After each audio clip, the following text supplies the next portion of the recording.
Merci à tous d'être là. Merci à tous d'être là. Donc, on est au Forum syndical international des transitions écologiques et sociales.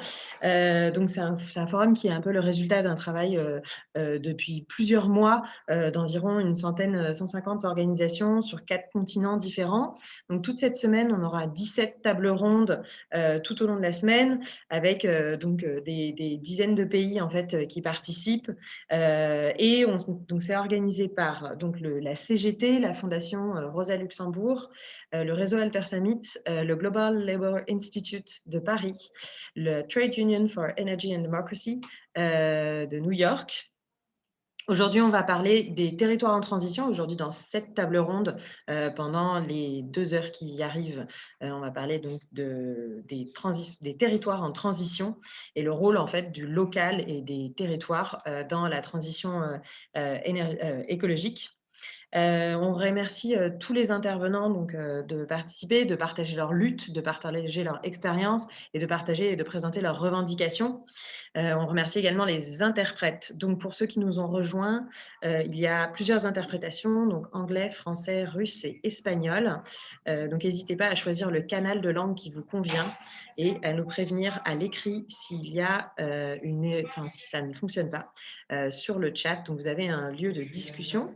Vous pourrez également poser vos questions sur ce lieu sur le chat. De préférence, essayez de les poser donc soit en anglais, soit en français, soit en espagnol. Ensuite, sinon, on essaiera de traduire si ça vient d'autres langues. Et voilà, donc on va essayer de se concentrer sur des questions un peu pour creuser les propositions qui ont été faites et la thématique vraiment sur les territoires en transition.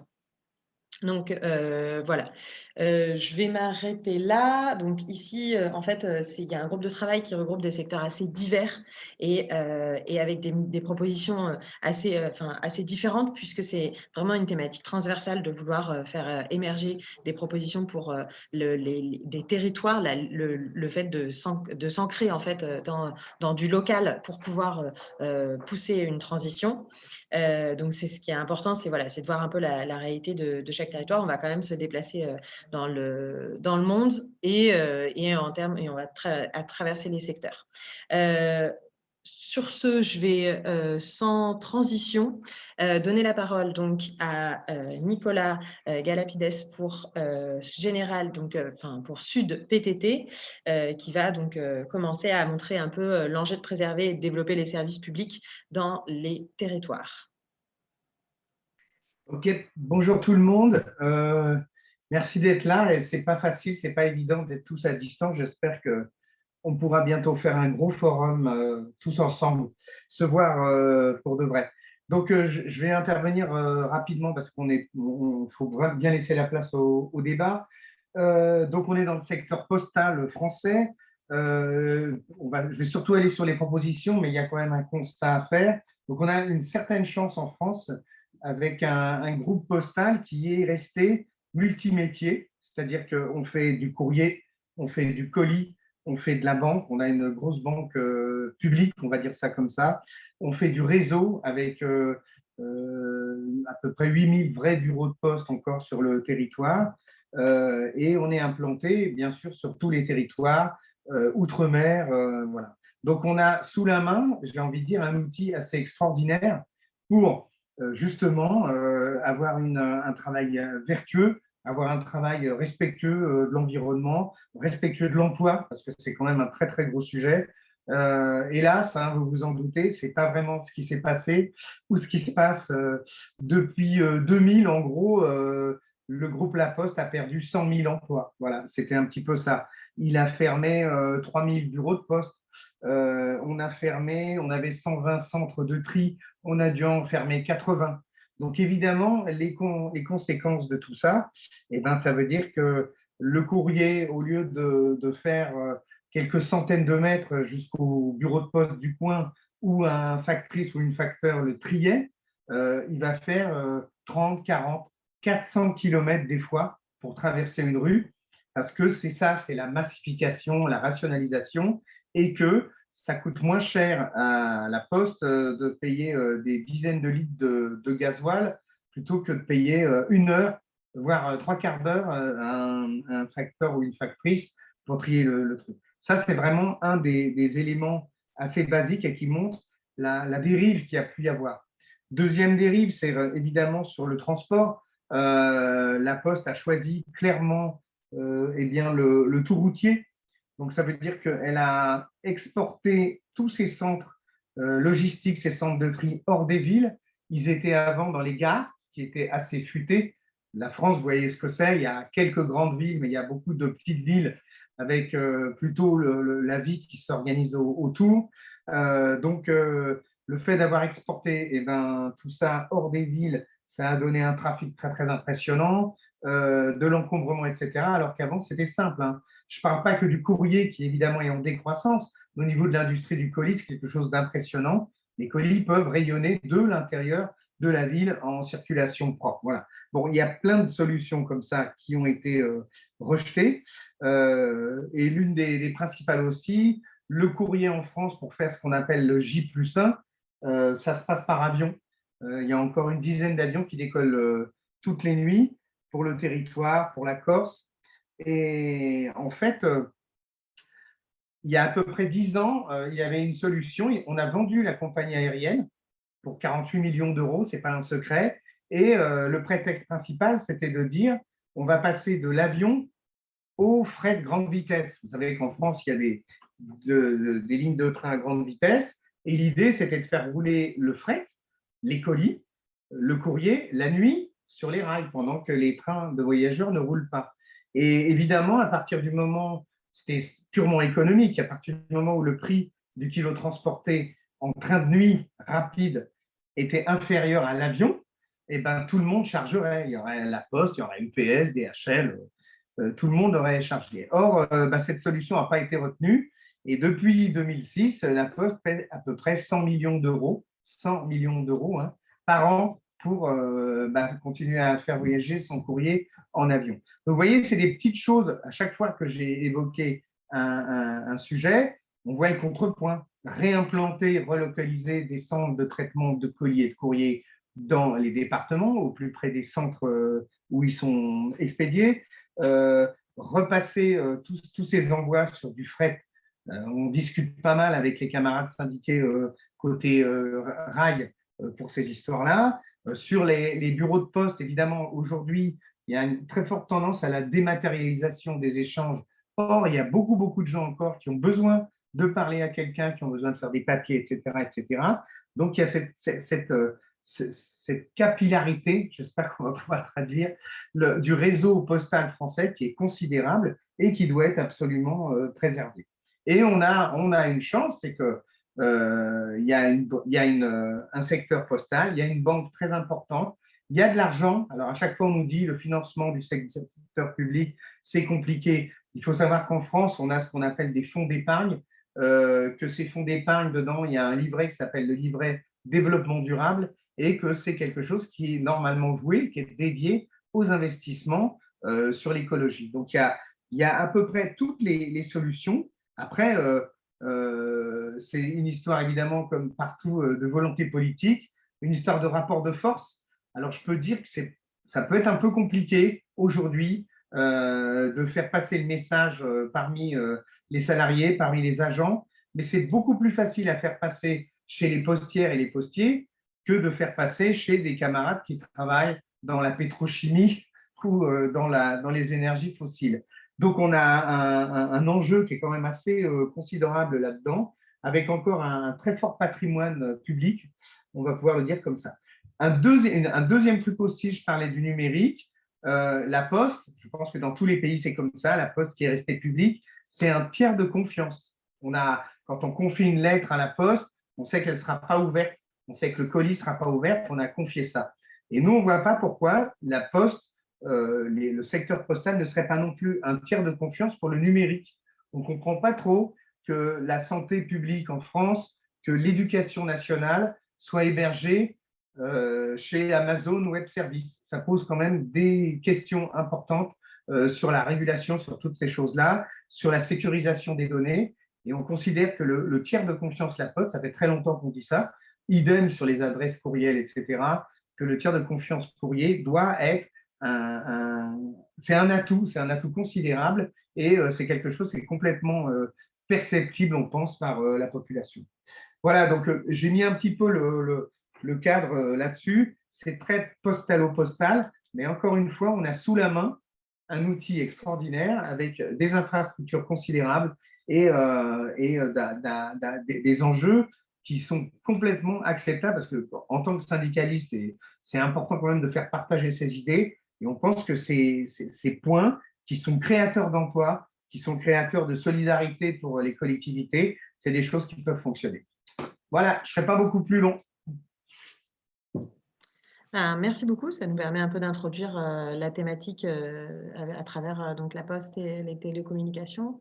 Est-ce que Hervé Tellier, donc de la CGT, de la Fédération nationale des salariés du secteur des postes et des télécommunications, est-ce que tu veux compléter un petit peu cette intervention? Bonjour à toutes et à tous. Ben, écoutez, oui, pourquoi pas compléter un peu.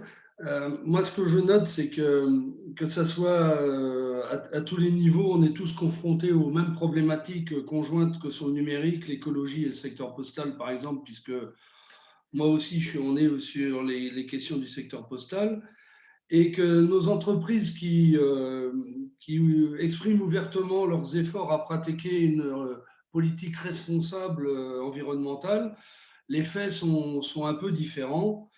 Et c'est notamment un peu ce qui se passe au niveau du groupe La Poste, en mettant, malgré une analyse qui permet d'évaluer les impacts potentiels sur la santé humaine et sur l'environnement, associés aux produits et services tout au long de leur cycle de vie, le groupe La Poste continue de développer le tout numérique, y compris par la digitalisation, la dématérialisation, etc.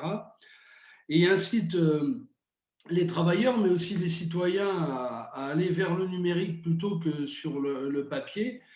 Et l'étude qui a été diligentée indique clairement que, contrairement aux idées préconçues, le papier a moins de conséquences sur l'appauvrissement de la couche d'ozone, sur l'euphorisation de l'eau douce, sur le réchauffement climatique, sur l'acidification des océans et sur les ressources fossiles utilisées que le numérique pour un même produit.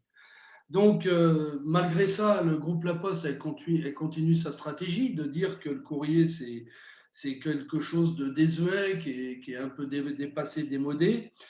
Bien sûr, après, c'est le développement de produits à forte valeur ajoutée, c'est le développement du digital pour faire plus de profit. Et la question qui nous est posée en tant que syndicaliste, c'est que ça a des incidences sur l'emploi, les conditions de travail, la masse salariale, les systèmes d'exploitation. Et c'est pour cette raison que dans le secteur des activités postales, il y a d'énormes luttes qui ont lieu sur ces questions-là. D'ailleurs, tous les citoyens en France, mais aussi ça doit se passer à l'étranger également, reçoivent ce qu'on appelle la publicité non adressée pour faire de la publicité pour les grandes surfaces ou autres. Et donc, avec le gouvernement français, dans le cadre de la loi portant la lutte contre le dérèglement climatique et le renforcement de la résilience à ses effets, avec le gouvernement, La Poste a décidé de mettre un projet qui s'appelle WePub pour limiter la distribution de la publicité non adressée, ce qui met à mal des milliers d'emplois, par exemple dans le groupe La Poste, à Mediapost ou chez Adrexo, qui distribue d'ailleurs en ce moment les professions de foi pour les élections départementales et régionales. C'est moins 35 000 emplois. Et dans la filière industrielle du graphisme et de l'imprimerie également, et tout ça au profit des GAFAM. C'est pour ça que nous pensons que également, et on se base sur cette question-là au niveau de la CGT, et pas que, pour des services publics de proximité, l'accessibilité pour tous. Et donc, je pense que cette question-là doit nous aider aussi à mener la bataille contre la spéculation et la financiarisation des activités, d'assurer la pérennité et la continuité des activités dans le cadre d'un intérêt général et non pas que dans le cadre de la marchandisation ou dans le seul profit. Tout à l'heure, Nicolas en a parlé sur l'empreinte carbone. la suppression du fret ferroviaire. Et donc, je pense que l'atelier qui est sur la question des transports, transport des marchandises, transport de courrier, transport de colis, ça fait en sorte, y compris l'éloignement des services, des entreprises, ça fait que les gens sont obligés beaucoup plus d'utiliser le véhicule, malgré, parce que beaucoup vu y compris tout ce qui tourne autour du logement, des loyers, du prix pour se loger. Donc, il y a beaucoup d'éloignement, donc y compris les entreprises éloignent des villes, comment ça s'appelle, leurs centres stratégiques, comme les centres de tri qui étaient à côté des gares avant. Et donc, ça rallonge bien sûr l'effet carbone, ça réduit y compris, par exemple, si on prend les tournées de la distribution, le nombre de tournées à vélo au profit de la voiture.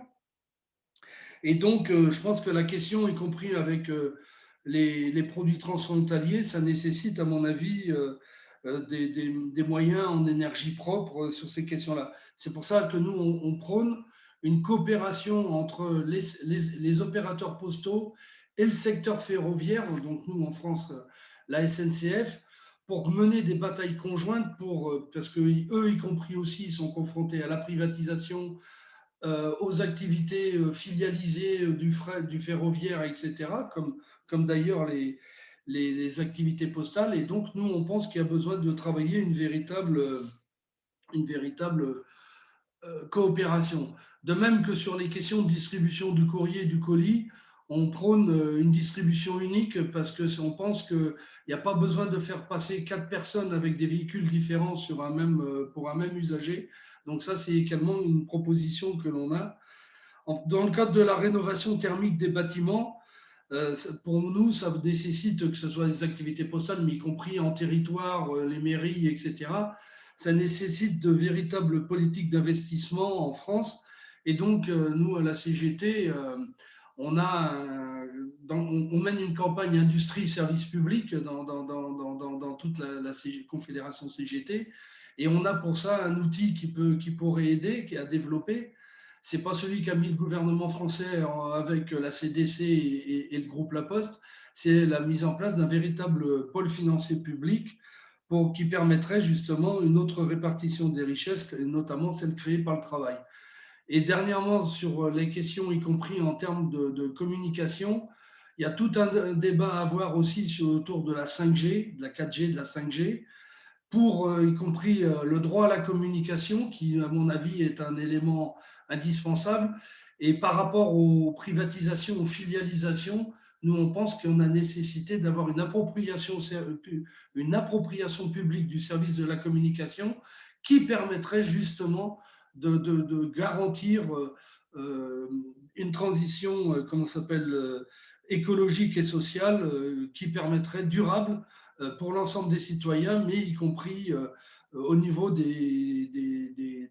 faire en sorte que les entreprises, eh bien, au lieu de verser des dividendes aux actionnaires comme c'est le cas actuellement, eh bien, doivent justement, ça pose la question d'une autre répartition des richesses. Voilà. Merci beaucoup. On voit bien que le numérique, c'est une question quand même très complexe, puisque à la fois on veut lutter contre le tout numérique qui en fait est plus producteur pollution, en fait, plus polluant que le papier. Et en même temps, il y a vraiment ce qui est évoqué en fait plusieurs fois, en fait, une volonté et un besoin de se réapproprier les outils et les télécommunications numériques, à la fois les serveurs utilisés par les collectivités territoriales et les services de l'État, mais également du coup les nouvelles technologies comme la 5G ou tous ces nouveaux réseaux en fait qui semblent en tout cas en France en fait sont un peu privatisés dès le départ, puisque c'est ce qui a été on se dirige vers une privatisation, alors même que beaucoup de réseaux quand ils se sont créés étaient plutôt publics dès le départ, avant, quand on avait des nouvelles infrastructures, on va dire, et c'est plus tellement le cas. Merci en tout cas beaucoup. je ne sais pas s'il y a quelques questions, donc n'hésitez pas à poser les questions dans le chat et on pourra revenir dessus. On pourra, voilà, pour creuser un petit peu les propositions qui ont été évoquées sur en particulier le secteur postal. Et du coup, dans la continuité, s'il n'y a pas de questions, je vais donner la parole donc à Jean-Philippe Grenier de STTP donc au Canada, qui ont lancé une campagne assez importante justement sur le rôle des territoires. Alors en plus sur un très grand territoire qui est le Canada. Et donc le rôle des services postaux sur un territoire comme le Canada. Alors je vais laisser la parole à Jean-Philippe Grenier. Merci Manon, merci à tous pour cette invitation de faire partie de ce panel ce matin pour nous au Canada. Ça fait plaisir. Donc, Jean-Philippe Grenier du syndicat des travailleurs, travailleuses des postes au Canada. Je vais aller dans la continuité avec mes confrères en parlant du service postal au Canada et de la campagne que nous, on mène présentement.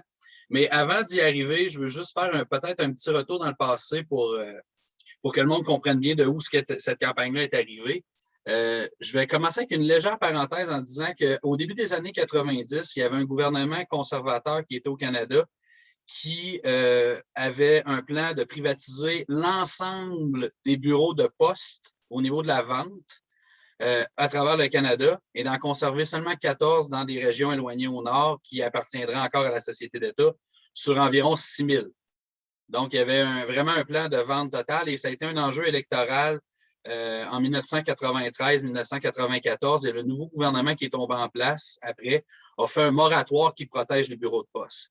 Je fais cette parenthèse-là parce que ça a une importance capitale aussi dans notre campagne, à savoir que les bureaux de poste sont protégés en vertu d'un moratoire présentement. Donc, ce qu'on peut faire maintenant, c'est pas se battre contre leur fermeture, mais plutôt se battre pour les offres de services qui peuvent y être données. Si je fais un autre petit saut dans l'histoire, mais beaucoup plus récente, en 2013, le gouvernement conservateur encore, le même groupe, avait décidé, avec un plan, d'abolir toute la livraison à domicile. Donc, il voulait centraliser dans des boîtes de groupe, des boîtes communautaires qui étaient situées sur des coins de rue, dans des artères, etc., mais d'éliminer complètement la livraison à domicile pour faire de la livraison centralisée, ce qui allait mener, nous, dans notre syndicat, à la perte d'environ 20 de nos membres. Donc, c'était quelque chose qui était quand même avec un impact assez majeur. On a fait campagne contre cette méthode de livraison-là. Et, en guillemets, on a gagné parce que les autres partis politiques se sont engagés à arrêter la conversion vers les boîtes postales communautaires et à revoir le mandat de Poste Canada avec une révision publique du mandat. C'est là que notre campagne commence à s'activer. Quand on a fait la bataille pour arrêter le projet d'installation des boîtes postales, en même temps, on a amené une vision de développement de la société d'État. Donc, de rajouter des services et d'y donner beaucoup plus aussi de responsabilité au niveau social, au niveau environnemental, à différents niveaux. Si bien qu'en 2015, l'année de l'élection, on avait travaillé sur un projet qui a vu le jour en février 2016. En fait, le 29 février 2016, ça s'inscrivait aussi dans le LEAP Manifesto, qui était en fait une année bissextile jusqu'à une autre année bissextile où il y avait un projet de création d'emplois verts également au Canada. Donc, la vision de syndicat s'est articulée autour de ça et on a lancé la campagne le 29 février 2016 qui s'appelle « Vers les collectivités durables ». En anglais, « Delivering Community Power ». Cette campagne-là est une campagne à deux volets où on parle vraiment au niveau de comment la Poste peut être plus verte dans ses actions, dans ses comportements, dans son système, et comment elle peut s'ancrer plus dans la communauté avec des offres de services qui répondent à des besoins et à des enjeux. Comme ça a été mentionné précédemment, au niveau du Canada, on a un énorme territoire. Les distances entre chacune des municipalités est quand même grande. On n'a pas beaucoup de densification non plus. Donc, on est vraiment une grande toile d'araignée qui a été tirée à travers le pays. On a présentement 6 300 bureaux de poste qui présentement ne vendent que des produits postaux, donc les timbres ou les services de messagerie, colis. et on est aussi dépositaire pour la monnaie canadienne pour les collectionneurs, donc ceux qui veulent collectionner les pièces de monnaie. Donc, les sources de revenus ne sont pas si grandes que ça. Et les offres de services non plus. Donc, on a regardé au niveau des services, qu'est-ce qui se faisait ailleurs dans le monde. Bien, on a parlé tantôt de la Banque postale en France, qui est un modèle sur lequel on tape beaucoup, parce que c'est générateur aussi de flux monétaires, de revenus, de profits. Les profits peuvent être investis. Il y a toute une mécanique qui est autour de ça. Mais on a regardé aussi, il y a des services de vérification des personnes aînées à domicile qui ont lieu dans certains pays. Il y a certains services postaux qui justement vont être un distributeur d'Internet. On a certains services postaux, je pense que c'est la Finlande où il y a même moyen de faire tondre sa pelouse par le facteur. Donc, il y a certains aspects d'expansion de services qui peuvent être donnés. C'est de voir dans le modèle canadien lesquels qui peuvent être appropriés et lesquels qui peuvent être faits sur notre territoire. Donc, on ne réinvente pas la roue, on fait juste du copier-coller de ce qui se fait ailleurs, puis on essaie d'avoir les bonnes pratiques des amis. Donc, on fait ça au niveau de notre employeur, au niveau de la société d'État. On essaie d'arriver avec une diversification de services. Sur l'autre volet, on essaie au niveau de l'environnement d'arriver avec une flotte qui est beaucoup plus verte. Présentement, la flotte totale de Poste Canada est d'environ une vingtaine de mille de véhicules. Et à l'heure actuelle, on a 700 hybrides. Mais même pas des hybrides enfichables. On parle vraiment des hybrides qui sont à récupération d'énergie. Donc, on est vraiment encore dans une vieille technologie présentement. On est en retard dans une vieille technologie. Donc, c'est épouvantable. Et de plus en plus, les mécanismes d'accessibilité pour arriver à des véhicules électriques sont en place. On a des compagnies au Québec qui font des camions semi-lourds de livraison, justement, qui pourraient être utilisés. Le véhicule de proximité, ça commence à avoir une certaine accessibilité. Ou juste l'autre côté de la frontière aux États-Unis, on a Rivian qui ont signé un contrat monstre avec Amazon avec 100 000 véhicules électriques. Donc, l'offre de produits commence à rentrer dans les territoires et l'offre de produits devrait, par la société d'État, devrait donner des carnets de commandes assez importants pour donner un coup dans l'industrie et être un leader au lieu d'être à la remorque de ce que l'industrie ferait présentement. Autre chose au niveau des véhicules électriques, c'est tout le réseau des bornes de recharge. Comme on disait tantôt, on est étendu vraiment nord au sud, est, ouest. On est partout au niveau de la poste. On a des bureaux de poste partout. Mais actuellement, si vous regardez la map du Canada, environ le 2 tiers des Canadiens vivent dans ce qu'on appelle ici l'axe Québec-Windsor. Si on prend une map, on voit que c'est vraiment quasiment une ligne droite qui longe le fleuve Saint-Laurent et qui s'en va au niveau des Grands Lacs. Le 2 tiers de la population est là et le tiers reste dans le reste du Canada au complet. Ce qui fait en sorte que l'offre de bornes de recharge s'est développée aussi dans l'axe Québec-Windsor, mais pas nécessairement en périphérie. Puis quand on arrive dans les provinces de l'ouest du Canada, l'offre est beaucoup plus déficiente à ce niveau-là. Mais les bureaux de poste sont partout. Donc, quand on parle d'un projet d'avoir une flotte de véhicules qui est beaucoup plus environnementale, avec des véhicules 100% électriques, d'avoir les bornes de recharge, il y a une combinaison des deux où on peut utiliser la borne de recharge pour recharger les véhicules durant la nuit et on peut également les utiliser pour le public en général durant le jour. Donc, c'est un gagnant-gagnant qui existe. L'autre parenthèse que je vais faire par rapport au projet, c'est ce qui chapeaute ça, c'est la notion du hub communautaire. On a parlé tantôt que les bureaux de poste sont partout, sont protégés par un moratoire, mais il devrait avoir une implication qui est beaucoup plus communautaire, qui est beaucoup plus humain. Ce qu'on préconise, c'est premièrement qu'ils deviennent distributeurs de services fédéraux, comme les formules d'assurance-emploi, les passeports, les choses comme ça. Présentement, soit que ça se fait par téléphone ou par Internet, il y a du monde qui ont besoin physiquement d'avoir des contacts pour certaines raisons, les prises de photos, des choses comme ça. Ça se fait dans certaines pharmacies à l'heure actuelle, mais ça pourrait être très bien rapatrié à l'intérieur des bureaux de poste qui, eux, sont partout sur le territoire. Donc, c'est d'avoir une offre multiservice au niveau des différents paliers de gouvernement, mais d'avoir aussi des choses qui sont à disposition des citoyens. L'Internet haute vitesse est très mal réparti à travers le Canada par rapport justement à l'étendue du territoire, mais les bureaux de poste, eux, sont tous connectés entre eux. Donc, est-ce qu'on peut avoir des salles de vidéoconférence qui peuvent être mises à disposition des citoyens dans les régions rurales? Il y a l'accessibilité aussi au niveau des médecins à de la médecine de famille qui est dur quand on est dans des endroits reculés. Donc, si on a des systèmes de vidéoconférence comme ça, est-ce qu'il y a moyen d'avoir du partenariat avec les entités médicales pour justement offrir ces services-là à l'ensemble de la population.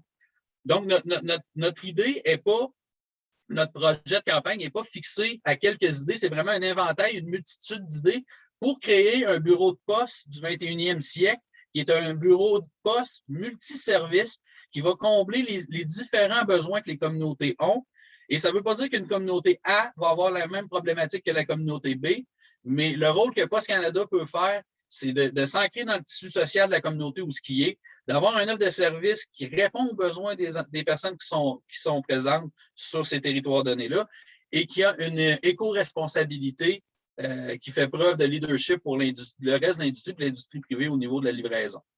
Donc, notre projet global s'appelle, comme je le répète, vers les collectivités durables ou Delivering Community Power en anglais. À l'heure actuelle, des choses commencent à bouger à l'intérieur de notre employeur. Ça fait quand même 6 ans qu'on pousse notre employeur dans cette direction-là. On a des tables présentement conjointes où il y a des discussions. Ça semble avoir un intérêt pour bouger dans certaines de nos idées, peut-être pas l'ensemble, d'où l'importance d'avoir cette campagne-là active, d'avoir le soutien de la population autour de ça. Puis si je peux me permettre, j'ai aucune idée, je suis rendu où dans le temps maintenant d'ailleurs. Fait que si tu fais ça comme ça, je vais comprendre que mon 8 minutes est passé. Mais juste pour mettre en perspective, la Fédération canadienne des municipalités, qui est la plus grande association de municipalités au Canada, endosse tout notre projet au niveau du développement de la banque postale et des carrefours communautaires. Et pour ce qui est des municipalités individuelles, on a environ, je vous dirais, 25 à 30 des municipalités au Canada qui ont endossé des résolutions d'appui. Mais ces municipalités-là, en termes de population, représentent environ 77 de la population canadienne. Donc, on a un énorme appui. On a des groupes communautaires, on a des discussions avec d'autres sociétés d'État comme l'électricité au Québec, c'est Hydro-Québec qui est la compagnie qui s'occupe de la distribution de l'énergie, production, etc.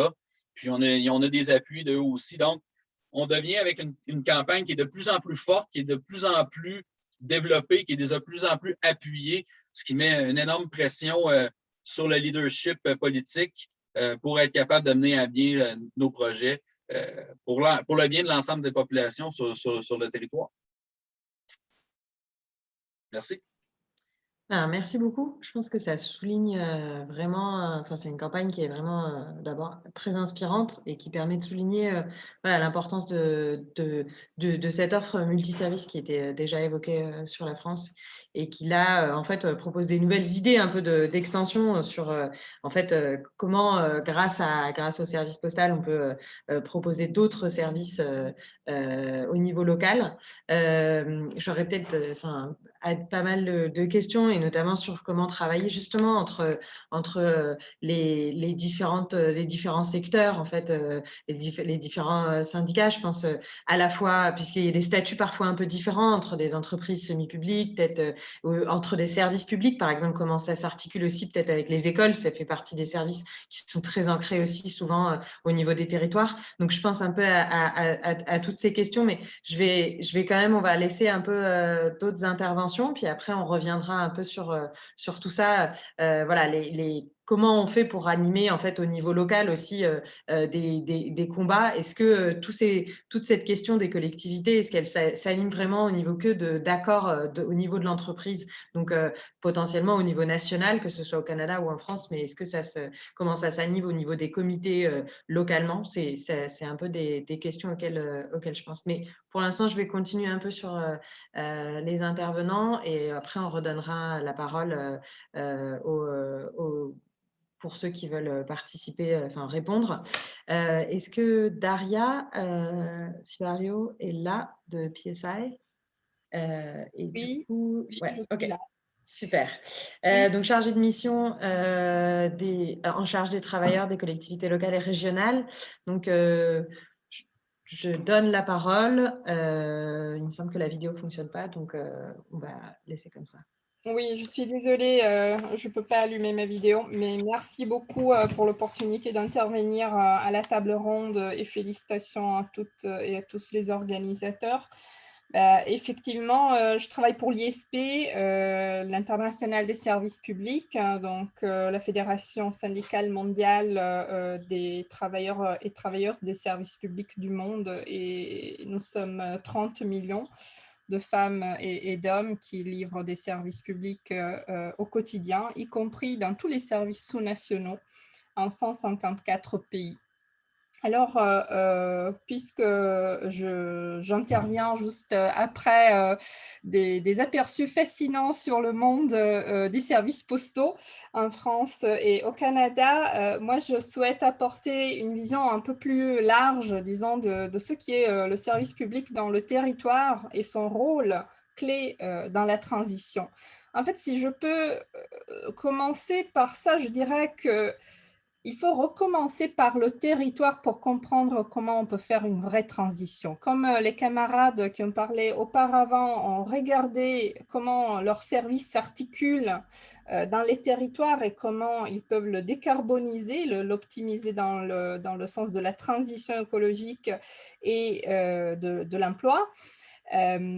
Je pense qu'il faut faire le même type d'analyse pour tous les services qui sont présents dans nos territoires. Donc, il est important de repenser le territoire dans sa complexité, dans son entièreté de services publics. Et je tiens à citer le secrétaire général d'un de nos affiliés, du syndicat des collectivités territoriales du Kenya, qui un jour m'a dit, en fait, tu sais, les collectivités, les administrations locales sont la première forme de gouvernance de l'humanité.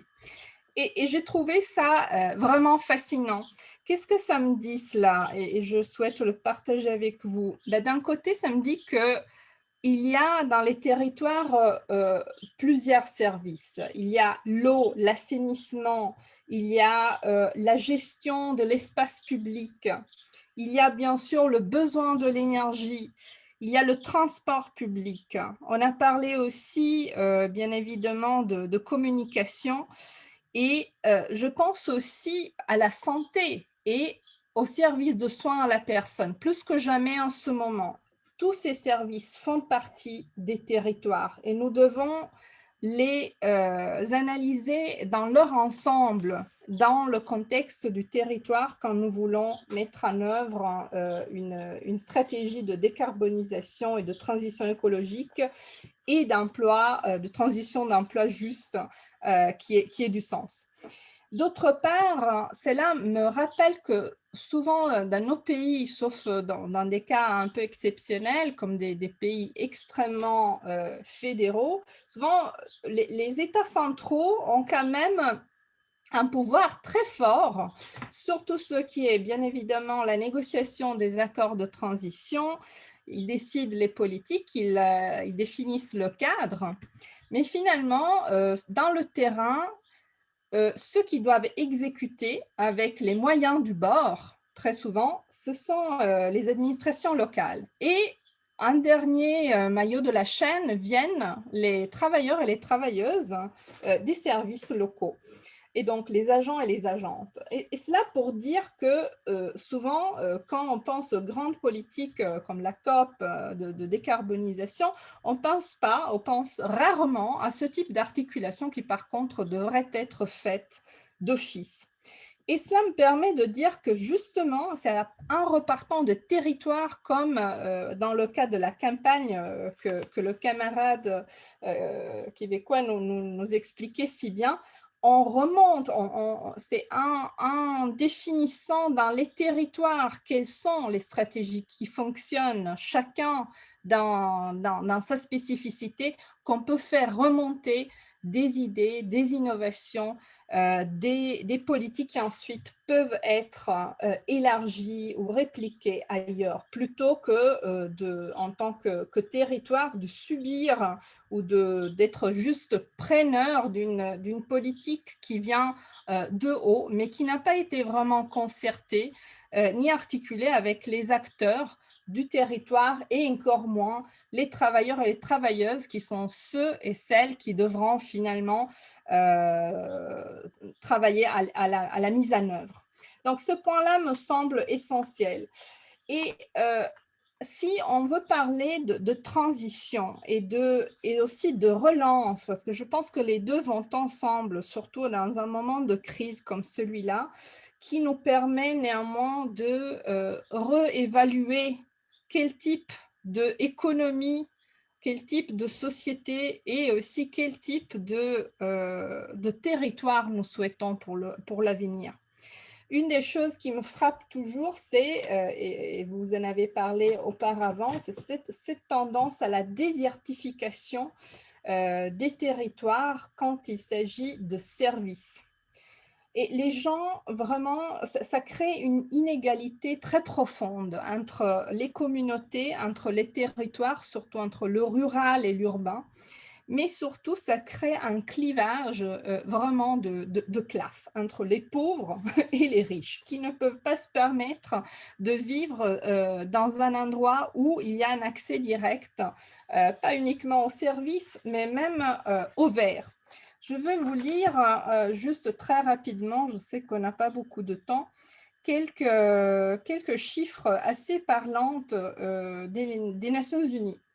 Donc, quand il s'agit de eau et d'assainissement, il y a 2 milliards de personnes qui n'ont pas accès à l'eau potable et 4 milliards n'ont pas accès à des systèmes d'assainissement. En termes d'accès au logement, il y a plus que presque 2 milliards de personnes n'ont pas accès à un logement adéquat. Et plus qu'un milliard vit dans des informal settlements, dans des bidonvilles. Et il y en a 150 millions qui sont sans toit. Et espace public, donc il y a 47% de la population mondiale ne vit pas à proximité d'un kilomètre de lieux propres et environnementalement sains. Donc vraiment, si on voulait vraiment investir dans une transition réelle qui a à son cœur les territoires, les personnes, les communautés, des économies pas axées sur l'extraction et le profit, mais sur la coopération, sur la création de valeurs humaines, sociales et qui va au-delà du pur économique, eh ben, il y a de quoi faire. Hein. Et en même temps, ce que je lis à nouveau, c'est que les collectivités territoriales, à cause du Covid, eh ben, cette année, elles vont avoir jusqu'à moins 25% de moins que de recettes en moins. Et en même temps, elles ont dû anticiper énormément de coûts parce que voilà, il y a eu des coûts extraordinaires liés à la pandémie et les gouvernements centraux, souvent, n'ont pas suivi. Ce qui fait que dans les pays où les collectivités territoriales sont gérées presque comme des entreprises, hein, n'ont pas le droit à avoir un budget déficitaire, même si elles sont des institutions publiques, eh ben, elles se retrouvent à devoir couper des emplois à un moment où les services publics sont particulièrement nécessaires. Cela me permet de clôturer sur la question de la rémunicipalisation, qui, à mon avis, est essentielle aussi pour tout ce qui est transition. La rémunicipalisation, c'est-à-dire la reprise en main publique de services qui ont été privatisés par le passé ou donnés en concession à des opérateurs privés dans plusieurs services des territoires, ou bien la municipalisation, c'est-à-dire la création d'un service qui n'existait pas au préalable par une institution publique, est une tendance indéniable dans le monde entier. Je vous mets dans la chat la base de données mondiale qui est la seule référence officielle de données de cette forme de déprivatisation des services qui sont principalement des services locaux.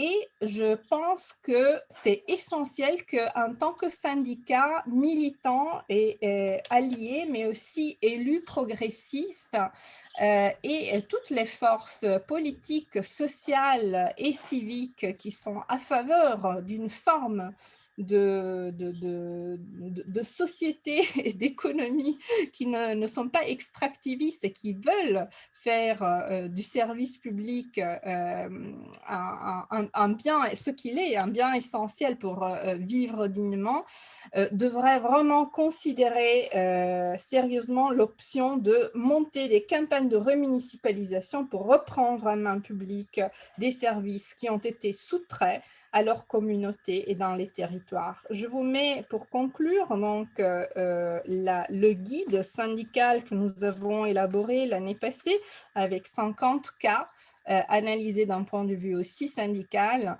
que j'espère puisse inspirer ce type de démarche, car elle est importante aussi pour la décarbonisation, parce que c'est uniquement quand les services sont en main publique qu'on peut faire des politiques croisées qui ne sont pas uniquement axées sur l'extraction, mais on peut faire de la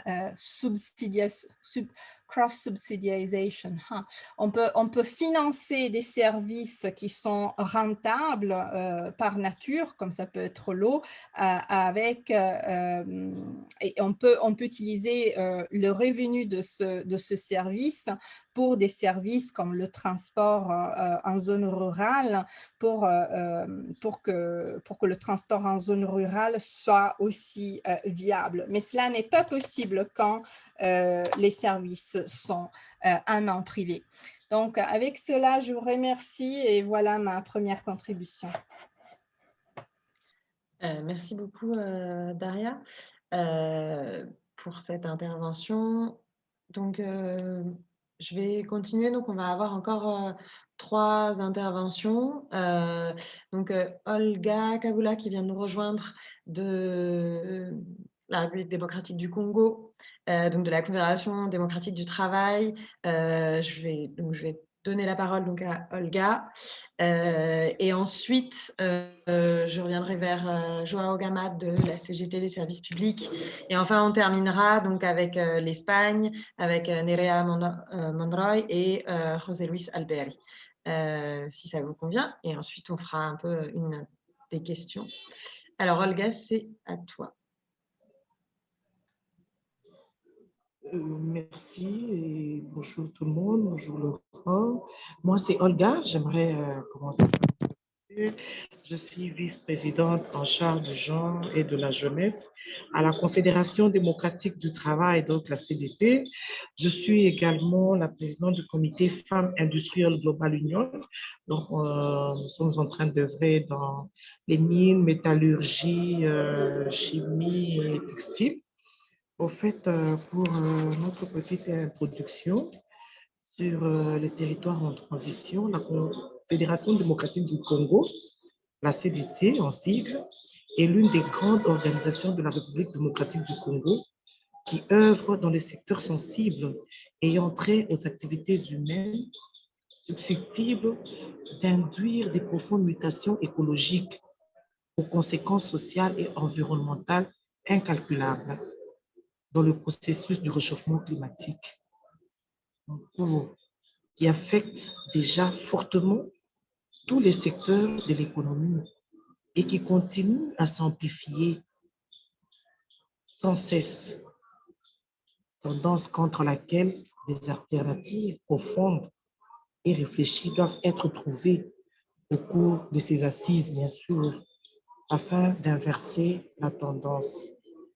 En évoquant les activités humaines susceptibles d'induire les profondes mutations écologiques aux conséquences sociales et environnementales incalculables dans le processus de réchauffement climatique en RDC, nous pensons pour notre part aux activités minières, avec toutes ses composantes et ce, dans toute sa diversité.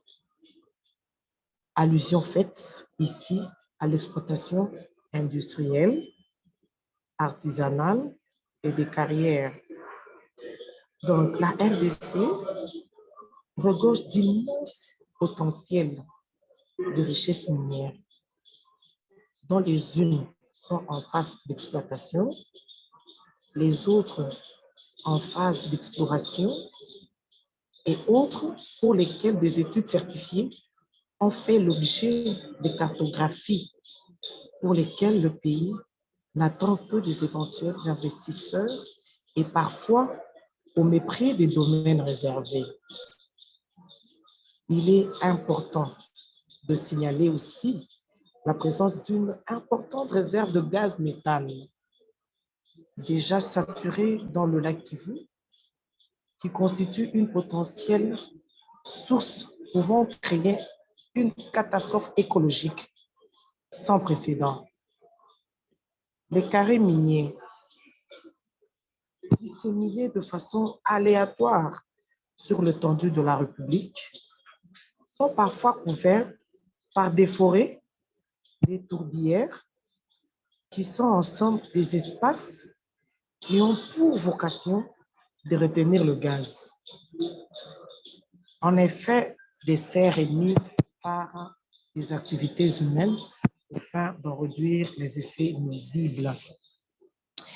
Les multiples sollicitations de la part des pays développés face à la course de l'épanouissement de la technologie au niveau mondial placent notre pays en difficulté de résister au vu de caractère bancal de son économie qui génère une véritable gangrène sociale. La RDC se trouve face à un sérieux dilemme entre la protection des espaces à utilité mondiale pour la préservation de l'écosystème et une exploitation intensive de ces minéraux pendant cette période où elle regorge des métaux les plus recherchés qui peuvent impulser son économie et peut être sorti du pays du marasme économique dans lequel il se trouve actuellement. Il sied de signaler plutôt que la RDC est aussi confrontée à des grandes multinationales qui se livrent à la coupe des essences rares de son espace, et ce, au prix des guerres fratricides provoquées en sous-main par des étrangers. Ces assises viennent à point nommé. Donc, c'est bien arrivé qu'on ait ce genre de forum parce qu'elles nous mettent face aux problèmes qui se posent avec acuité, non seulement pour mon pays, mais aussi pour beaucoup de pays en voie de développement, dans lesquels des grands défis demeurent: le manque d'emploi à rémunération équilibrée, source de liberté, d'exploitation d'activités susceptibles de nous mener vers l'impasse écologique. Alors, nous nous sommes dit, avec l'ouverture de ce forum, nous allons essayer d'intervenir à chaque fois pour voir des alternatives que nous devons trouver face à plusieurs défis que connaît notre République face à cette histoire de changement climatique qui ne cesse de nous mettre dans des situations très inconfortables, surtout dans les secteurs où nous évoluons.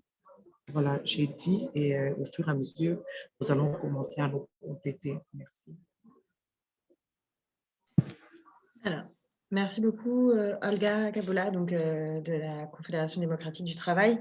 Ce qui semble intéressant, c'est vraiment de voir à quel point les territoires, en fait, sont à la fois c'est des populations, c'est une population, c'est des ressources naturelles, c'est des services publics. Et en fait, la question, c'est un peu de comment articuler voilà, la richesse du territoire et les populations et les services publics, et comment les permettre à tout ça en fait, d'enclencher la transition écologique dans toutes les dimensions, et en réussissant justement à mobiliser tout le monde vers ça. Alors, je vais donc deux autres interventions. Donc, Joao Gama de la CGT, donc service public, justement pour revenir sur sur toutes ces questions. Et ensuite, donc, je donnerai la parole à l'UGT. Okay, merci à tous pour votre mission, pour les communications. Donc moi c'est Joao Gama, donc je suis de la Fédération des services publics de la CGT française. Donc c'est une fédération qui regroupe tous les salariés de ce qu'on appelle les collectivités territoriales, les administrations locales, les services publics locaux. Ça représente un petit peu moins de 2 millions d'agents en France. Et donc, en fait, c'est les services publics, disons, locaux, physiques, donc ceux qui sont le plus perçus par la population, tous les équipements sportifs, culturels, d'accès aux droits, c'est vraiment les services publics, en fait, de proximité, où on voit les agents physiquement, qui sont donc au service des différentes propositions publiques à la population. Et donc, un peu comme le disait aussi Doria, et c'est vrai qu'en fait, les collectivités territoriales sont vraiment au centre, en fait, un peu de la problématique qui nous occupe, puisque de par ses compétences, du moins en France, donc, et là, je vais parler de manière très franco-française, du moins sur la situation française. Donc, on est, voilà, les collectivités ont au centre aujourd'hui de leurs compétences des questions énergétiques, qui est la question, par exemple, de la distribution de l'énergie, c'est la question aussi de l'éclairage public. C'est aussi, d'une certaine manière, une problématique qui va au-delà, qui est la question du logement, des politiques de logement, donc aussi l'habitat durable, voire aussi la rénovation aussi thermique des logements, qui est aussi un problème énergétique. C'est la question aussi des transports publics, des transports urbains, des transports ruraux. C'est aussi une compétence en fait des collectivités territoriales. C'est la question aussi de l'eau, de l'assainissement, de sa distribution, des déchets aussi qui est une problématique à part entière, qui est aussi au centre du sujet qui nous occupe aujourd'hui, les traitements, le traitement des déchets, la collecte des déchets, voire aussi les capacités qu'il va y avoir dans le cadre d'économie circulaire. C'est une grosse problématique aussi par rapport aux questions d'environnement et climatique. Et aussi, ça rejoint aussi la question un peu de l'énergie. Vous avez aussi un certain nombre de choses aussi importantes dans les missions des collectivités territoriales aujourd'hui, du moins en France, c'est la gestion des espaces naturels, donc qui sont essentiels aussi pour les questions de biodiversité, de maintien aussi de ces espaces-là, et aussi le lieu qui peut permettre justement l'éducation, la sensibilisation de la population à ces questions-là de biodiversité et d'environnement. C'est aussi quelque chose de très important en fait dans les collectivités territoriales. Voire même au-delà aussi, les collectivités territoriales aussi peuvent agir sur l'économie, ne par que par les achats publics qui sont considérables pour à la fois tous les équipements des grands services publics. C'est aussi, elle peut jouer même sur l'agriculture, sur une autre agriculture, étant donné qu'elle est un agent important de restauration collective, ne serait-ce que pour toute la population scolaire. Donc là aussi, elle peut inciter à une autre production, à d'autres choix agricoles, à une agriculture différente, plus respectueux justement des questions d'environnement. Donc, toutes ces missions-là, en fait, des collectivités territoriales sont vraiment au centre en fait de la problématique du jour. Bon, en plus, en France, on est dans un contexte un peu particulier, puisqu'on a des élections actuellement pour ce qui est de quelques strates en fait des collectivités territoriales, puisqu'on a les régions et les départements où les élections donc se déroulent là, ici en fin de semaine. Donc, voilà un peu l'historique, la construction de notre fonction publique de proximité décentralisée en France, mais on peut faire aussi le constat, et je pense que Daria aussi en est revenu peut-être d'un point de vue moins franco-français, le mise à mal en fait justement de cet édifice, le mise à mal aussi de ces missions. Aujourd'hui, un grand nombre de ces grandes missions, de ces grandes prérogatives en fait des collectivités territoriales ont été externalisées, privatisées.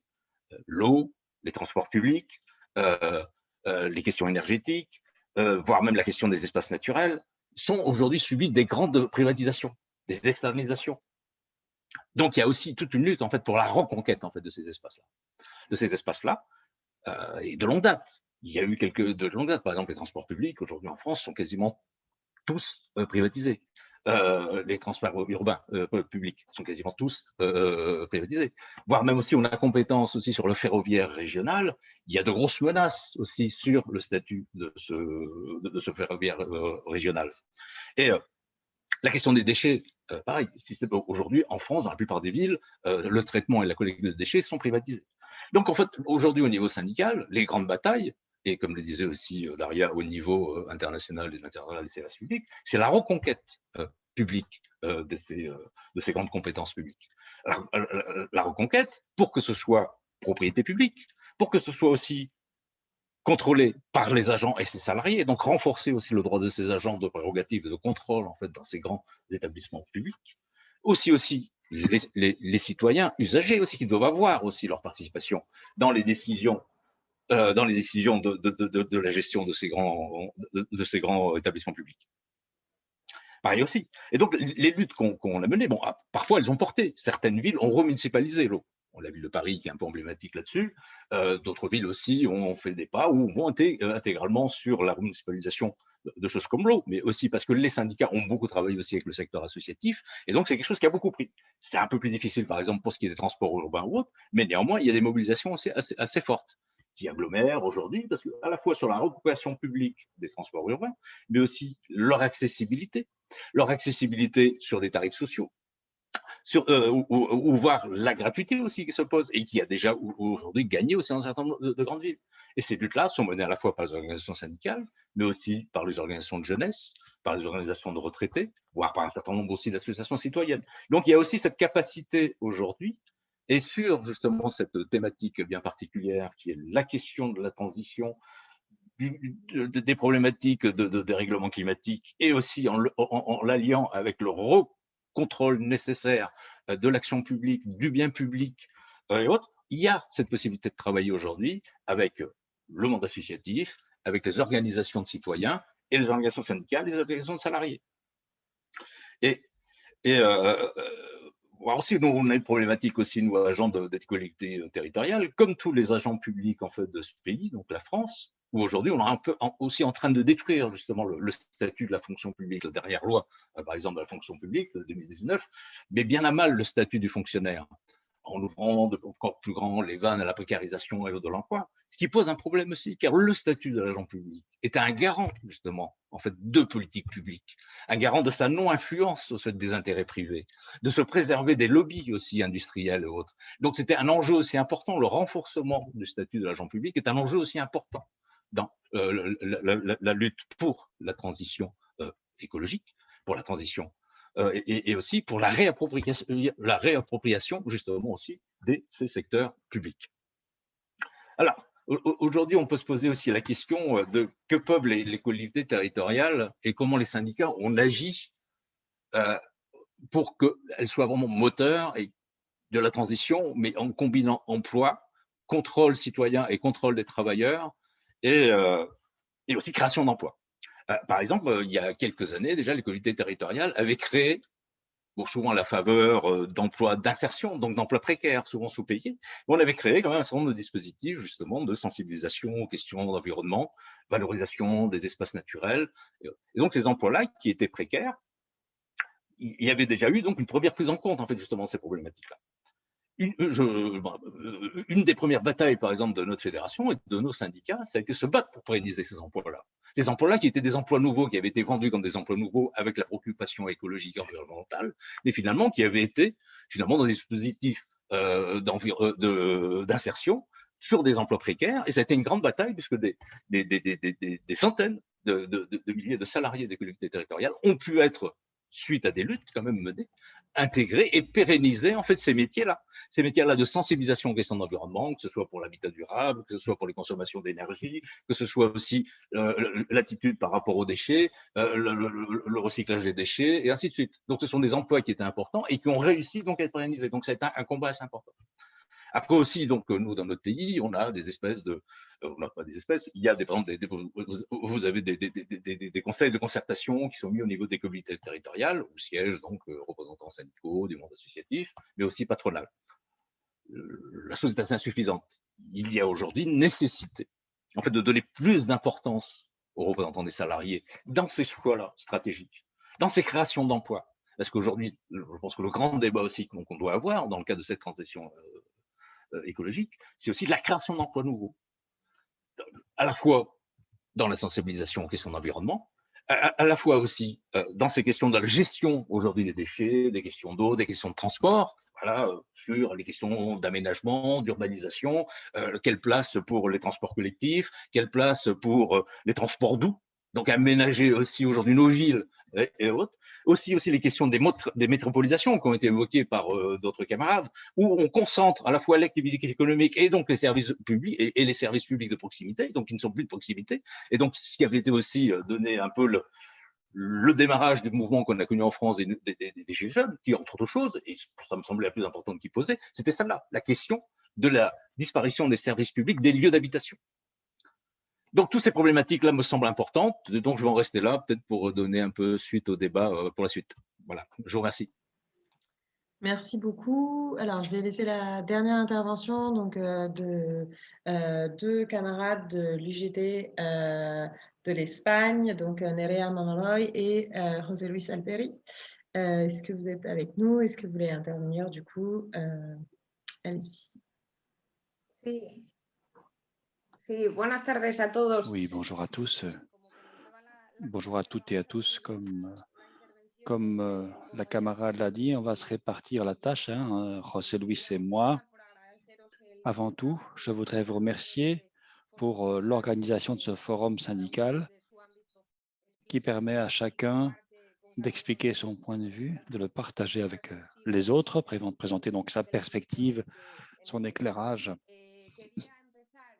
en fonction du secteur où il travaille. Avant tout, je voudrais vous parler de 3 conséquences en Espagne et en particulier dans ma région, dans notre région, en Asturie, donc dans le nord de l'Espagne. Donc, les conséquences de la transition écologique dont nous parlons depuis un moment cet après-midi, la transformation numérique aussi, qui nous impacte, qui impacte notre territoire. La transition énergétique, ça veut dire la fermeture des mines de charbon, du secteur extractif, fermeture des centrales thermiques aussi, la transition écologique et la transition numérique sont lourdes de conséquences pour notre industrie. En Asturie, c'est une région autonome, industrielle, où il y a actuellement 50 000 emplois dans ce secteur. Donc, ça, c'est un aspect important pour nous, organisations syndicales. C'est la clé de tout, à savoir le dialogue social. La négociation entre représentants des employeurs, syndicats et gouvernements, c'est le sésame pour arriver à un accord et pour arriver à des solutions.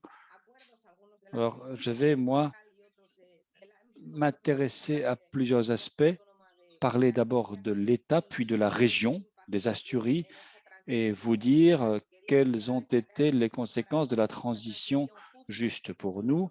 La transition ne sera juste que s'il est juste en matière d'emploi, s'il est juste vis-à-vis des territoires les plus touchés, par exemple par les fermetures des mines et des centrales thermiques. Il faudra en tenir compte pour que cette transition juste le soit vraiment. Et il faut tenir compte aussi de la dimension de genre. C'est vrai qu'il y a une mobilisation pour l'emploi dans les régions. Il faut intégrer à ce combat la dimension du genre. La transition vers les énergies renouvelables est, nous en sommes convaincus, une mesure indispensable si l'on veut lutter contre le dérèglement climatique, mais il faut qu'il y ait sur la table des propositions claires pour que justement la transition soit la plus juste possible. Alors, il y a un accord sur la transition juste pour le secteur minier. Il y a eu un accord après négociation tripartite dans le cadre du projet Horizon 2027. Alors, il s'agit de réaffirmer pour ces régions, ces municipalités qui souffrent de ces fermetures, que des mesures seront adoptées. Par exemple, des mesures qui seront adoptées et prises par le gouvernement espagnol. Il y aura des accords pour une convention juste, d'ailleurs, des accords de transition juste qui garantissent les droits économiques, sociaux, culturels et environnementaux, mais qui doivent également intégrer la promotion de la dimension du genre. Ces accords sont appliqués dans plusieurs régions d'Espagne et en particulier en Asturie, où effectivement il y a des projets qui s'inscrivent dans le cadre de ces accords. Le dialogue social, j'ai dit, c'est important. Ces accords sont des accords participatifs et inclusifs du début à la fin, de la conception jusqu'à la mise en œuvre et jusqu'à l'évaluation aussi. Et donc, y participent les administrations publiques, les entreprises, des organisations syndicales, des universités, des centres d'enseignement, des associations et des organisations de défense de l'environnement ou des agences de développement. Donc, il est important, effectivement, qu'il y ait cet aspect participatif, cette dimension de co-gouvernance. C'est la seule façon d'arriver à avoir sur la table des propositions qui permettent effectivement d'aller de l'avant. Autre accord important, l'accord pour une transition énergique juste, s'agissant de la fermeture des centrales thermiques. Alors, l'objectif prioritaire, là, c'est d'accompagner cette transition sur le plan de l'emploi et donc d'agir sur le levier de la relance économique, promouvoir la relance. Avant la fermeture, nous demandons qu'il y ait un projet alternatif créateur d'emplois qui montre effectivement qu'on ne laisse pas tomber ces régions touchées par ces fermetures. Ou alors, l'accord n'est pas respecté à 100%. Nous revendiquons une mise en œuvre et un respect complet des accords conclus dans le contexte de la fermeture des centrales. En ce qui concerne la transformation numérique et environnementale et leurs effets sur notre région, l'Asturie est une région très industrialisée, je l'ai dit au début, avec un grand nombre d'entreprises qui créent beaucoup d'emplois, des industries donc en énergie, à forte consommation d'énergie. Il faut qu'il y ait donc un mécanisme qui offre des garanties. Il faut qu'on prévoie des compensations sur le plan budgétaire. Il faut également des politiques favorables à la compétitivité avec les autres pays européens, un mécanisme également pour les entreprises fortes consommatrices d'énergie électrique. Donc, voilà les conséquences, les trois conséquences de la transition en Asturie que je voulais épingler. Nous sommes en train de nous mobiliser face à ce qui est une situation d'urgence industrielle. Ça fait effectivement un moment que nous nous mobilisons, nous revendiquons, nous demandons le respect des accords, le respect des engagements pris pour aider l'industrie en Asturie. Et maintenant, José Luis va prendre le relais et va terminer cette intervention. Bonjour à toutes et à tous. C'est un plaisir, vraiment, c'est un plaisir d'être à vos côtés dans le cadre de ce forum et d'échanger avec vous parce que, en définitive, nous parlons de toute une série de thèmes. On parle de beaucoup de choses différentes, des services postaux, de l'énergie, des mines. Moi, je représente le secteur de l'énergie, des mines, dans une région, les Asturies, l'Asturie, dans le nord de l'Espagne. Et ce que nous voulons faire, ce que nous voulons dire ici, nous voulons nous concentrer sur ce qui nous unit. Prenons l'exemple du G7 qui s'est réuni il y a peu. Le G7, qui réunit les plus grands pays de la planète, a pu insister sur ce qui les unit, ce qui les rend plus forts. Et nous, ici, c'est ce que nous voulons faire aussi. Donc, qui représentons une région, l'Asturie, qui compte 1 million d'habitants. Donc, la première question que je voulais poser, ou la première chose que je veux dire, c'est que la transition écologique, la transition juste, le changement de modèle, le changement de paradigme, le changement de modèle social, enfin, toutes ces transitions, tous ces changements demandent la participation des travailleurs. À n'en pas douter, et Daria l'a dit aussi, et il en est ainsi. Sans la participation des travailleurs, eh bien, ma foi, on ne pourra pas aller de l'avant. Et nous, qui sommes les représentants de ces travailleurs, nous devons rassembler nos points forts, insister sur nos points forts. Nos points forts, c'est quoi? La négociation, la capacité d'aboutir à des accords, la responsabilité. À partir du moment où un accord a été signé, nous devons veiller à son respect. Voilà. Alors, Neri Aladi, nous avons négocié deux accords importants. Un accord sur la fermeture des mines sur les instances de la communauté européenne, et puis un accord consécutif à la fermeture des centrales, qui ne venait pas de l'Union européenne, mais qui s'inscrit dans une espèce de tendance. Et donc, nous, responsables des organisations syndicales qui représentent les travailleurs, nous devons parfois constater que malheureusement, le gouvernement espagnol ne respecte pas les accords signés, ni l'accord sur la fermeture des centrales thermiques, ni l'accord sur la fermeture des mines, hélas. Et aujourd'hui, l'été commence, les températures montent, grimpent. Hein. Aujourd'hui, on a plus de 30 degrés. Hein. Dans le nord de l'Espagne, hein, dans d'autres régions de l'Espagne, eh bien, on est déjà à 40 degrés, donc on utilise beaucoup la climatisation. Ça soulève la question des processus de production, c'est-à-dire l'énergie, son prix ne cesse d'augmenter parce que l'Union européenne n'a pas de politique énergétique claire et commune. Elle prétend le contraire, mais en tout cas, elle ne la met pas en pratique et elle envoie des signaux équivoques. Quand on prend l'Allemagne ou la Pologne, on voit qu'on peut utiliser le charbon pour produire de l'énergie. Ici, en Espagne, ce n'est pas le cas. Et ça se répercute négativement sur le prix. Il y a une forme de discrimination par les prix. Et voilà, ça nuit au processus de production et par ricochet aux travailleurs. Mais je suis certain que nous avons beaucoup à faire en tant que représentants des travailleurs. Nous devons être présents dans toutes les instances là où nous devons être présents pour relayer leurs préoccupations, pour faire entendre leur voix. On a parlé de beaucoup de choses, hein, du méthane, d'extractivisme. Alors ici, nous parlons des problèmes d'une région, d'un pays, d'une région de travailleurs. C'est leur voix qu'il faut relayer, qu'il faut faire entendre dans les instances, dans les forums comme celui-ci, pour que nous soyons plus forts in fine. Alors, autre aspect évoqué par nos camarades représentant les services postaux et les territoires, je pense au Canada, je pense à la France aussi, mais je dois dire que cette réunion m'a permis d'apprendre beaucoup de choses.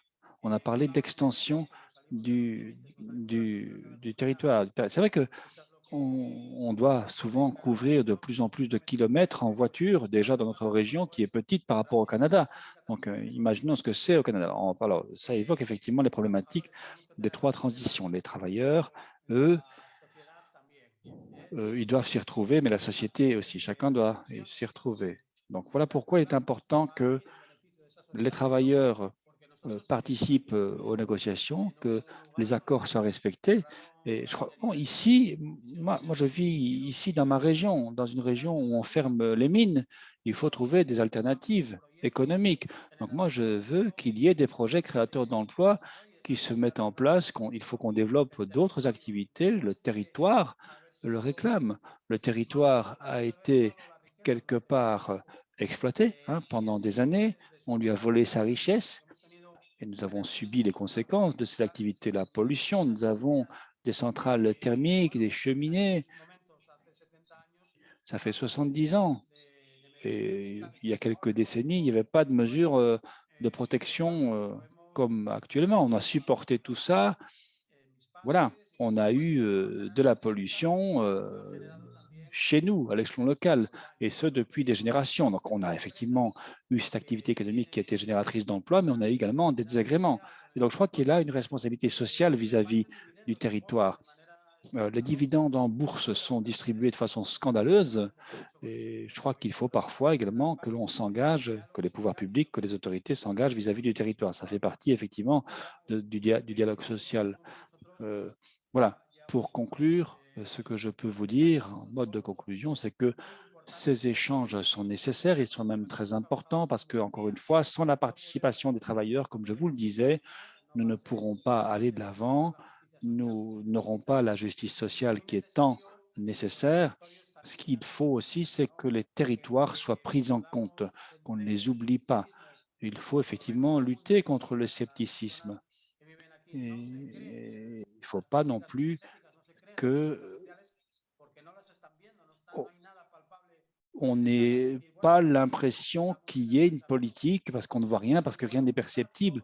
Il faut au contraire prouver que les choses se mettent en place, qu'on est en bonne voie. C'est une question aussi de bonne volonté. L'idée, c'est d'avoir un environnement plus sain et plus durable, plus soutenable. Mais ce que nous voulons avant tout, bien sûr, c'est pouvoir vivre et travailler dans notre région.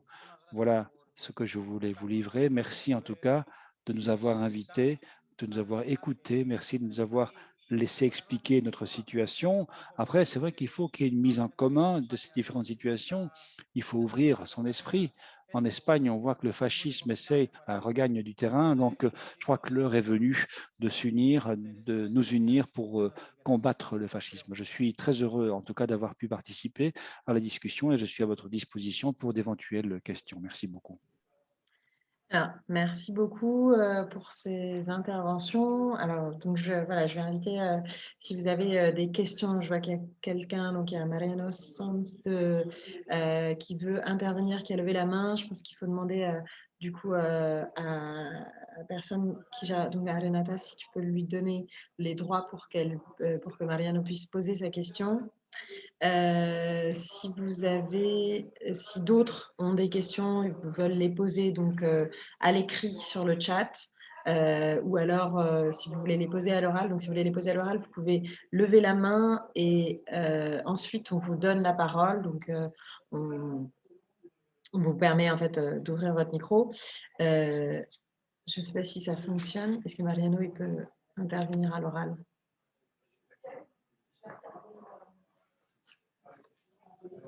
Alors, sinon, est-ce que Mariano peut poser sa question peut-être à l'écrit, le temps qu'on arrive à lui donner l'accès à l'oral? Alors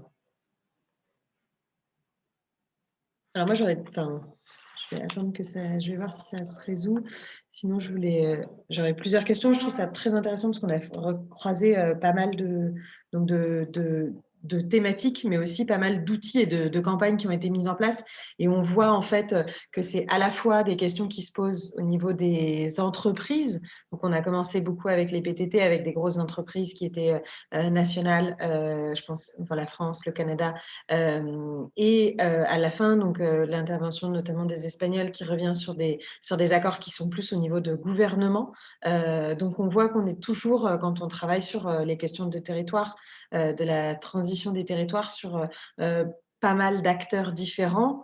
Et je voulais un peu voir comment, si certains des panélistes ont un peu des réponses sur comment, dans les luttes que vous menez, vous arrivez à justement articuler des luttes contre à la fois en fait des collectivités territoriales, un État et à la fois des entreprises, qu'elles soient publiques ou privées.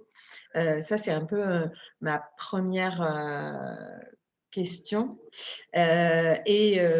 Sur comment articuler et comment cibler, en fait, comment on peut mener une lutte pour la transition du territoire et cibler, en fait, avec qui on signe un accord d'une certaine manière. Jean-Philippe Grenier parlait d'un accord au niveau d'une entreprise, alors que à la fin, on nous parle plutôt d'accord au niveau d'État. Donc, je pense que c'est les deux qu'il faut jouer. Donc, comment ça s'articule. Et l'autre question, en fait, que j'aimerais vous poser, c'est aussi comment on articule avec les usagers. Je reviens sur la dernière intervention, même si tout, à mon avis, évoque ça, en fait, on aimerait pouvoir vivre et travailler dans notre région. Et donc, en fait, là, on est, même en tant que syndicaliste, on n'est pas seulement juste syndicaliste et travailleur, on est aussi, en fait, usager et on est aussi habitant de la région, on est aussi habitant du territoire. Et en fait, comment, dans la lutte pour des territoires en transition, ça a été évoqué par Ogama sur les associations citoyennes. Je ne sais pas si d'autres panélistes veulent revenir aussi là-dessus, sur comment en fait mobiliser les usagers, que ce soit les services publics ou les entreprises à nouveau, que ce soit le service postal ou l'hydroélectricité, et comment articuler. Au tout début, il me semble que c'est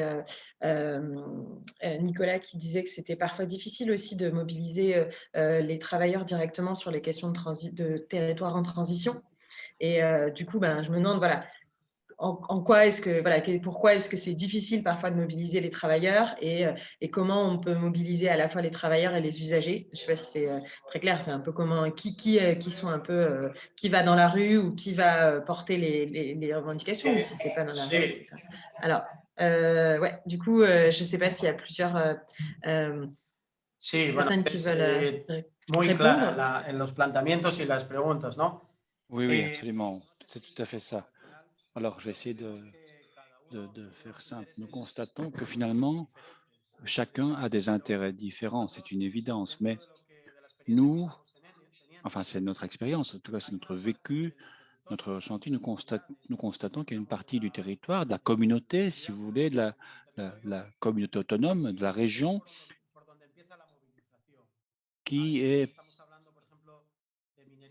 un passage obligé de la mobilisation. J'ai donné l'exemple des mines et des centrales thermiques. Ces régions, ces sites, enfin ces lieux, ces municipalités, elles n'ont pas d'alternative. C'est une espèce de monoculture industrielle. Hein.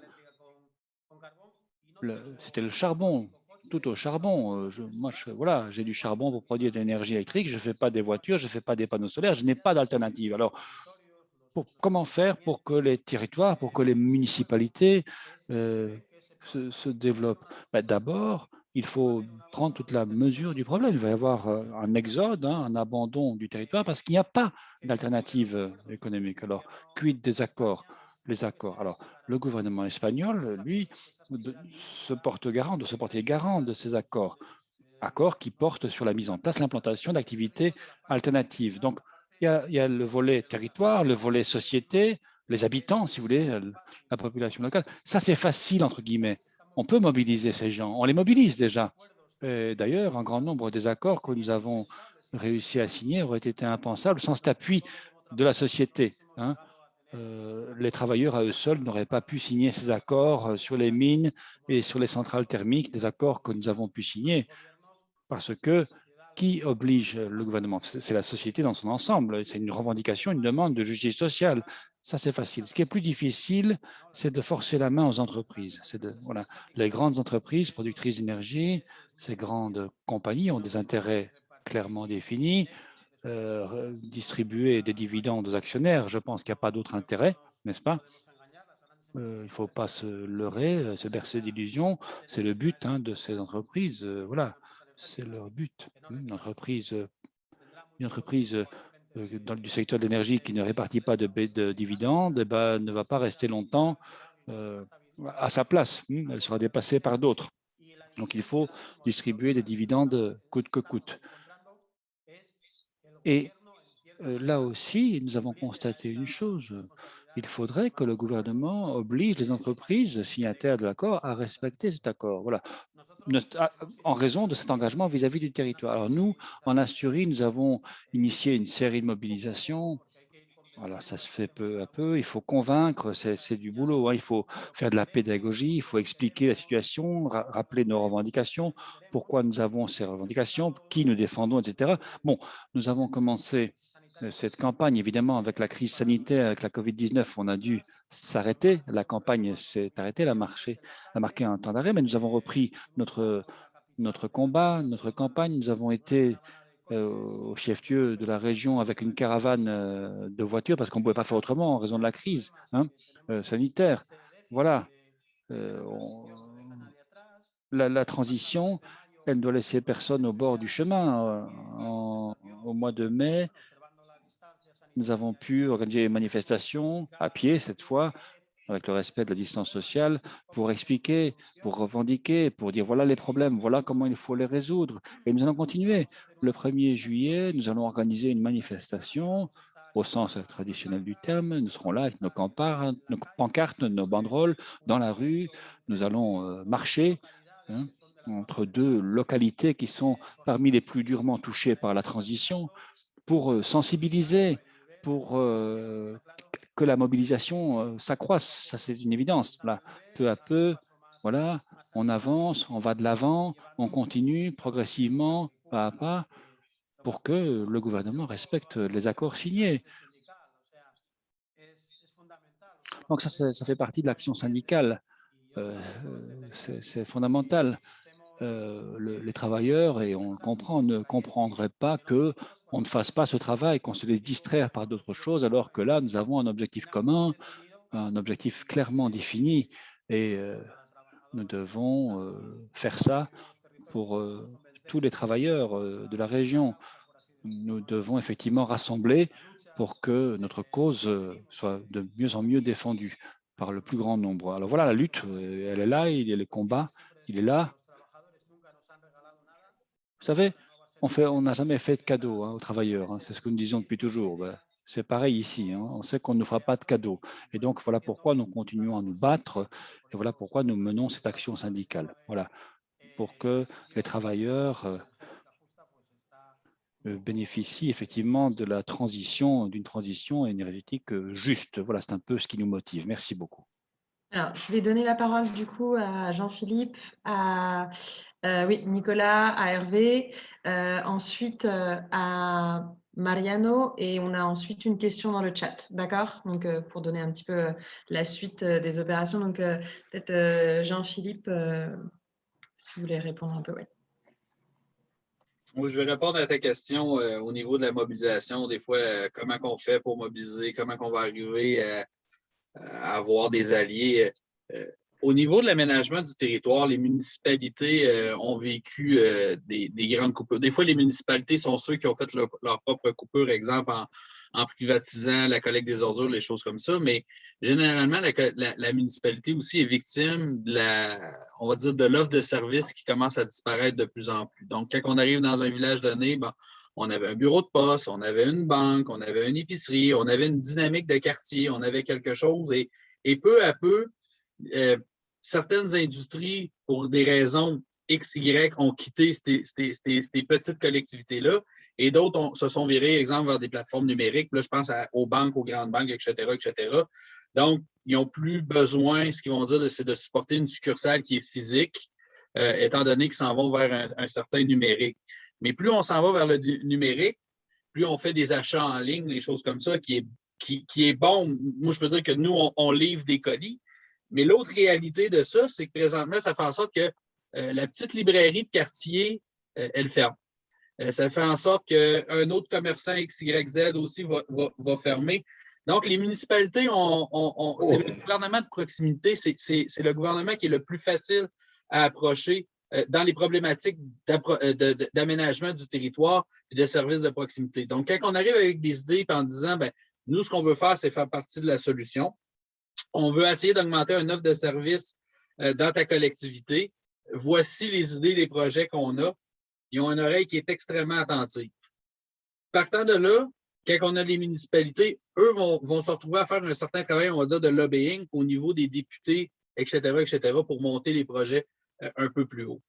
Je pense que si on veut avoir des campagnes efficaces sur des actions concrètes, on pense, des fois, il y a un adage qui dit penser globalement, agir localement, mais agir localement, c'est justement de rencontrer le monde local, de s'entendre avec eux, d'avoir des processus. Et quand on commence à avoir des appuis, à ce moment-là, les appuis font boule de neige.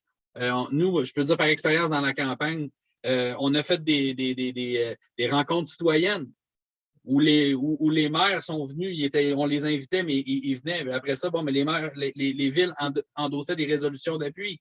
Après ça, le journal local, voyant que ça est fait, vient pour donner des entrevues. Puis après ça, on commence à trouver des histoires à travers ça. C'est là que les histoires viennent, qu'ils vont nous donner un certain pouvoir. Je me rappelle d'une personne qui avait dit moi, j'ai l'épicerie de quartier dans telle municipalité et la seule banque qu'il y avait a fermé parce que justement, ils sont allés numériques, etc. Mais il dit moi, j'ai une épicerie, je travaille avec de l'argent comptant. Le monde me paie avec des 20 $ et je remets du change, je remets de la monnaie. Je dois physiquement avoir de la monnaie.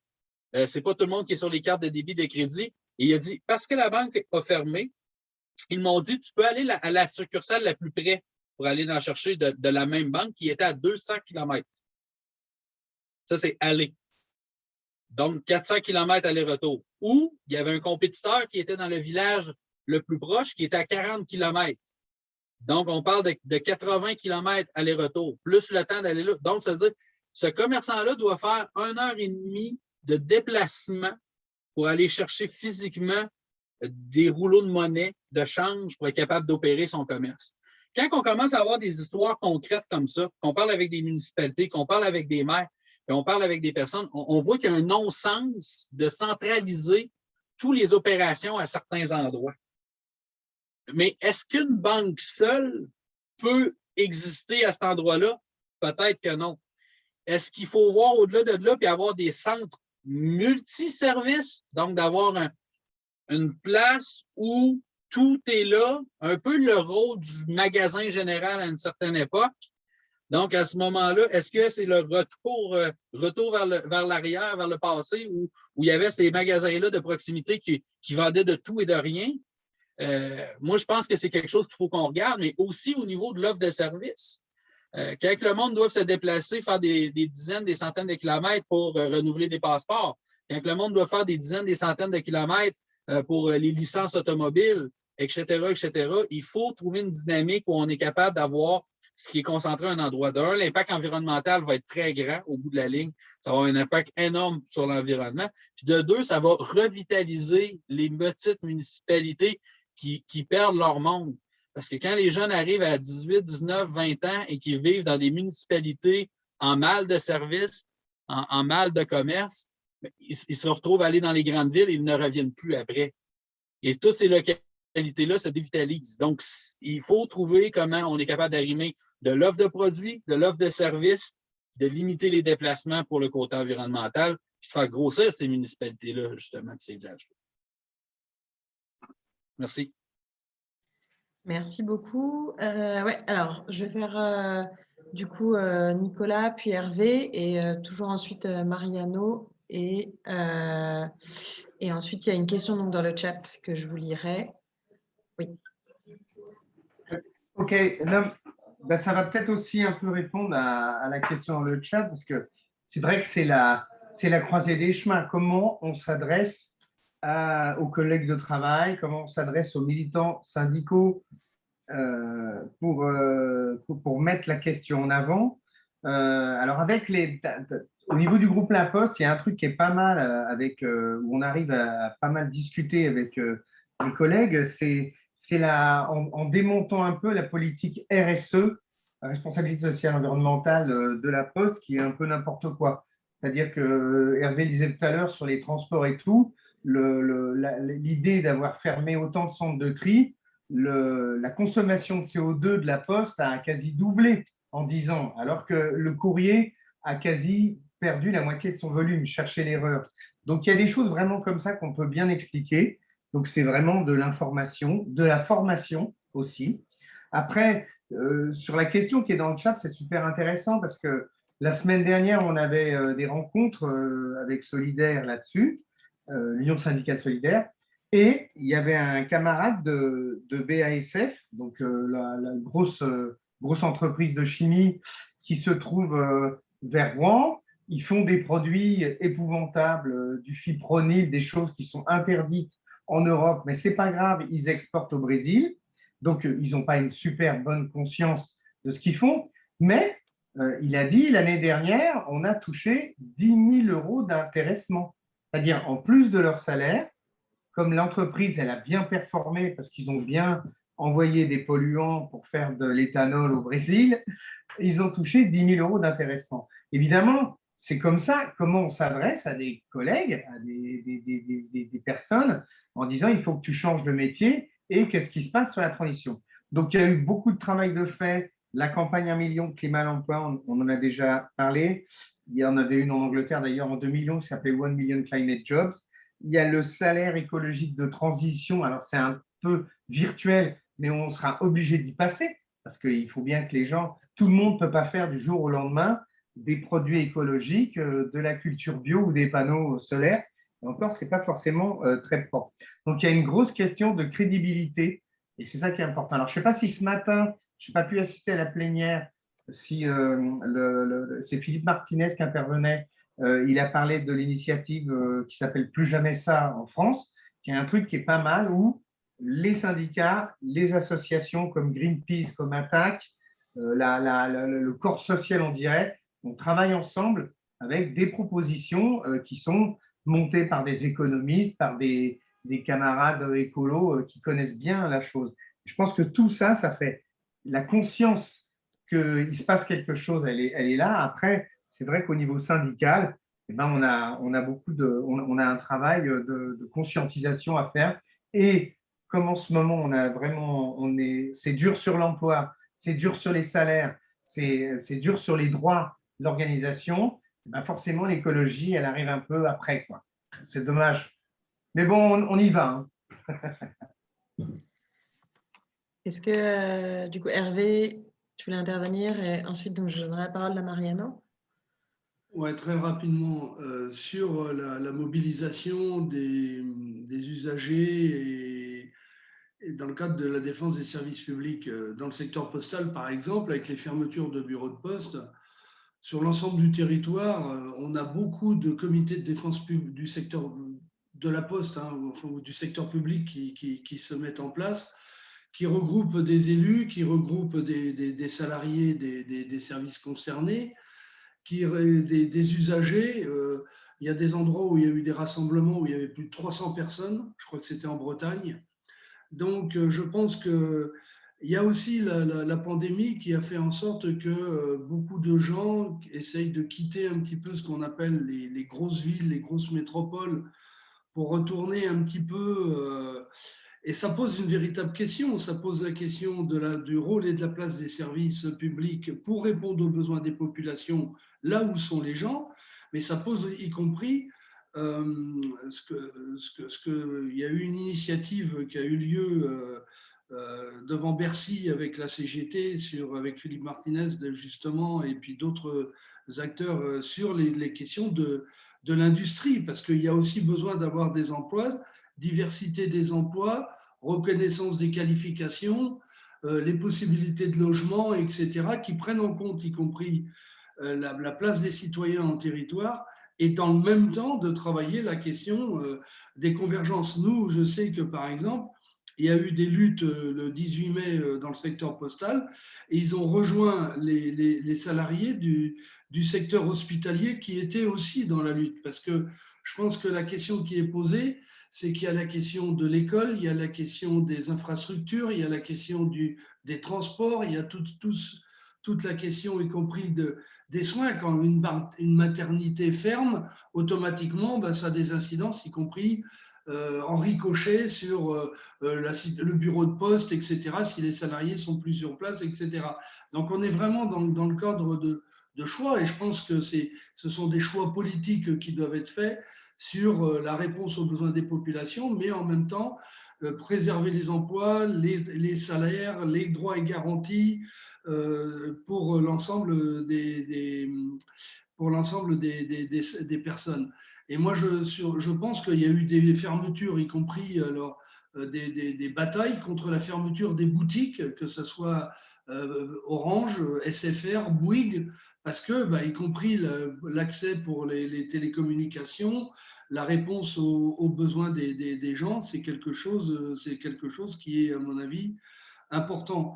Et par rapport à la question qui est posée dans le chat, moi je pense qu'on a besoin de porter les débats, c'est-à-dire que c'est pas pour ou contre, oui ou non. Je pense qu'il faut qu'on porte tous les enjeux de société qui sont aujourd'hui, et on a des propositions alternatives pour transformer la société et de faire en sorte que les questions d'emploi, de vivre au travail, bien vivre au pays et travailler au pays, c'est des choses qui sont posées aujourd'hui, qui nécessitent des réponses aux besoins, qui nécessitent des investissements.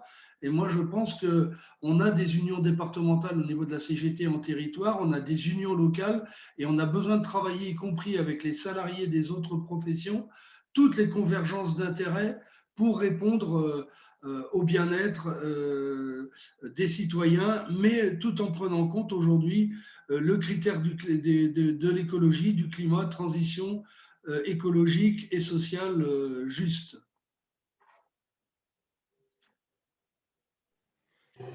Merci beaucoup. Alors, Mariano, si vous Hola. voulez intervenir. Buenas tardes, ¿me oís? Oui, bonjour, j'espère que vous m'entendez. Je suis Mariano Sanz, je suis secrétaire confédéral en charge de l'environnement et de la mobilité à la Commission ouvrière espagnole. Je voulais apporter quelques nuances sur la question de la transition écologique. Voilà. Alors, Je ne suis peut-être pas tout à fait d'accord avec mon camarade du GT. Je ne crois pas que les mines ont été fermées en raison d'un problème écologique, mais plutôt en raison de questions économiques. L'Union européenne a en effet interdit à l'État de donner de l'argent aux mines parce qu'elles n'étaient pas rentables. Il y a eu un arrêt en 2012 en vertu duquel il n'était plus possible de subventionner cette activité. Le dernier plan, d'ailleurs, remonte à 2012. Il se terminait le 31 décembre 2018, et ça, ce fut l'élément fondamental, vraiment, parce que les centrales thermiques ont toujours la capacité suffisante, hein, donc, par rapport au charbon que l'on peut encore extraire. Mais je voudrais apporter quelques nuances. Je pense que le processus de transition juste, c'est une chose, mais ce n'est pas tout à fait la même chose que le processus de reconversion après le charbon. Ce premier plan de reconversion remonte à 1990, le dernier plan, il remonte à 2012. Donc, je pense qu'il faut bien faire la différence.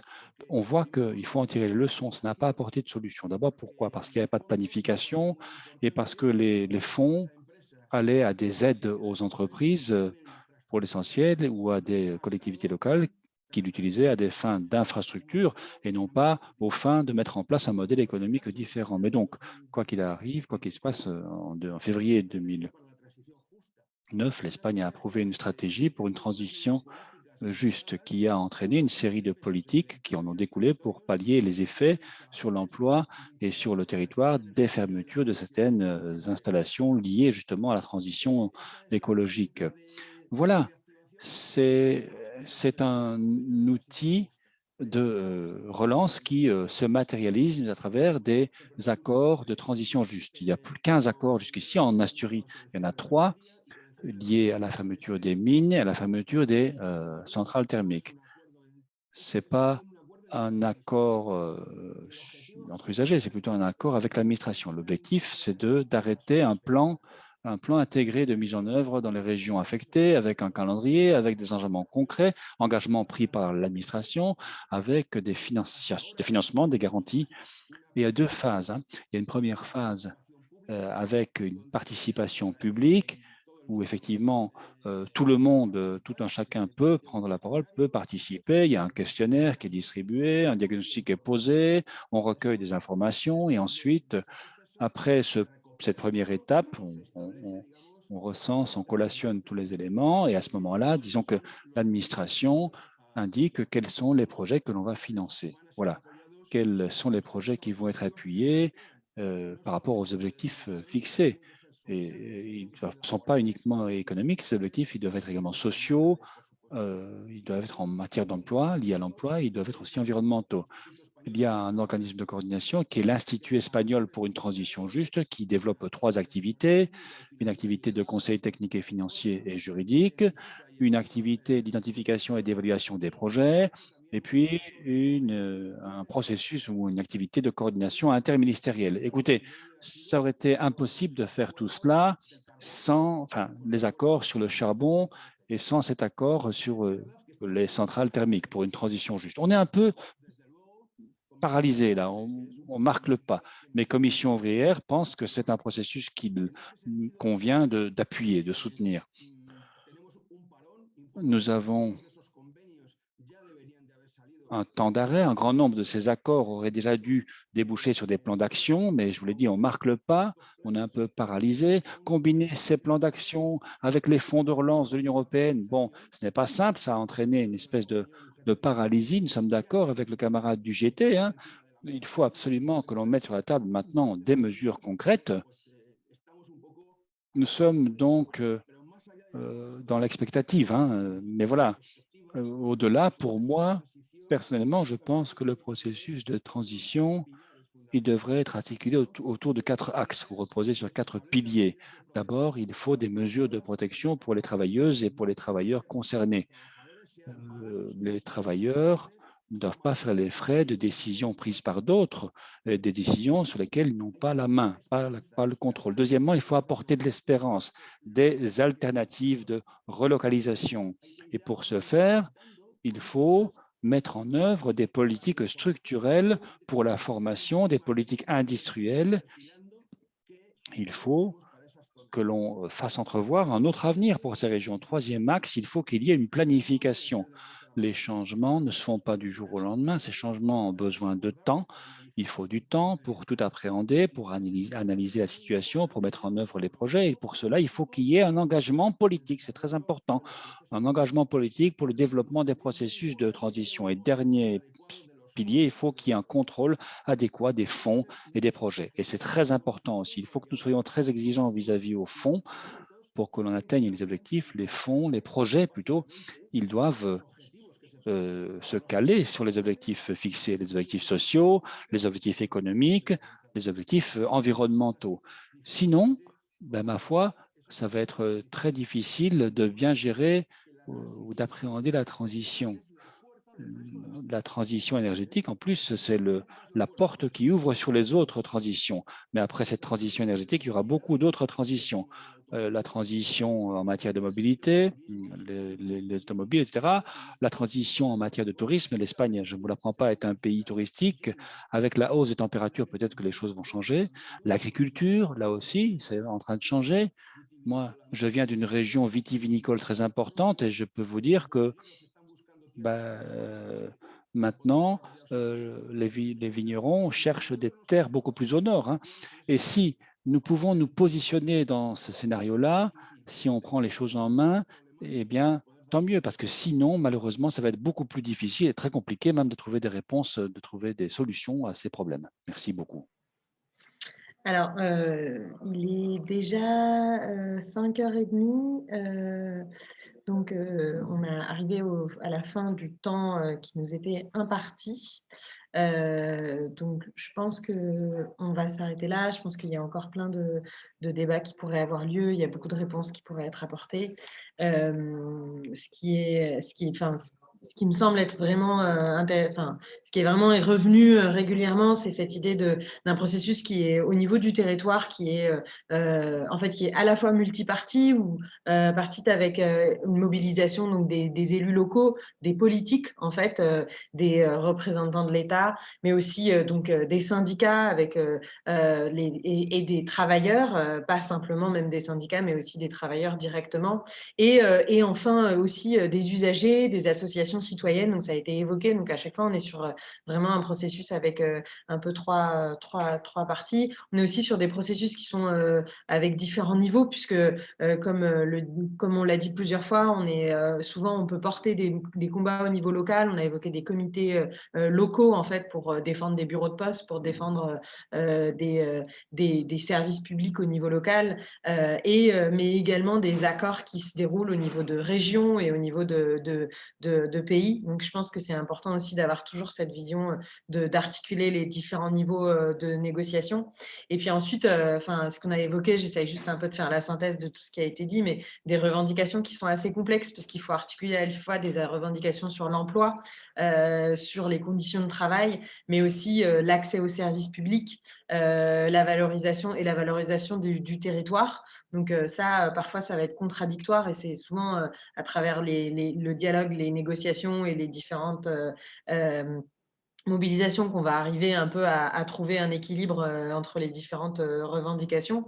Le numérique, c'est un sujet qui est revenu plusieurs fois, et là aussi, on voit un peu des contradictions entre passer à du numérique qui est aussi polluant, mais aussi reprendre en charge le numérique et l'utiliser à bon escient, et surtout aussi recréer de la confiance vis-à-vis du numérique et réinstaurer aussi les services publics et l'État dans le numérique, et pas simplement se faire balader par les nouvelles, que ce soit par les nouvelles technologies qui arrivent ou par les entreprises qui les développent. Donc voilà, donc je pense que c'est des thématiques qui vont revenir de toute façon toute la semaine dans les différentes tables rondes qui vont avoir lieu, puisque donc l'année prochaine, demain, on va s'arrêter là déjà. Demain, on va avoir 4 tables rondes, l'une sur la réorientation et la diversification industrielle. Donc, je pense que là, on va revenir beaucoup sur cette tension entre transition et conditions de travail, et comment, en fait, on arrive à trouver un équilibre là-dessus. On revient aussi sur l'environnement dans l'activité syndicale quotidienne. Donc, je pense que là, il y a plein de thématiques qui vont revenir, qu'on a déjà évoquées. On va revenir sur l'eau, sur l'industrie. Et mercredi, on est vraiment sur l'extractivisme et l'énergie. Donc, voilà, pour tous ceux qui ont été qui ont que ça a évoqué des choses. Je pense qu'il y a des débats qui vont revenir, hein, extractivisme et énergie. Je pense qu'il y a c'est des choses qui ont beaucoup été évoquées aujourd'hui. Et jeudi, donc c'est agriculture, femmes et climat. Et on a encore 3 tables rondes le vendredi plus sur de l'action, mobilisation transnationale, coalition et alliance. Donc là, on part un petit peu plus sur des tables rondes d'action et d'aller... voilà, on dépasse juste les différentes campagnes, les combats. Et ben, merci beaucoup à tous, merci beaucoup aux panélistes, merci beaucoup aux participants, merci beaucoup aux interprètes qui ont fait un super travail, puisque c'est bien beau de parler de travailleurs, mais du coup, on a aussi des gens qui travaillent là en ce moment sur cette table ronde. Et merci beaucoup aux organisateurs. Et voilà. Eh bien, bonne soirée, bonne journée, bon après-midi.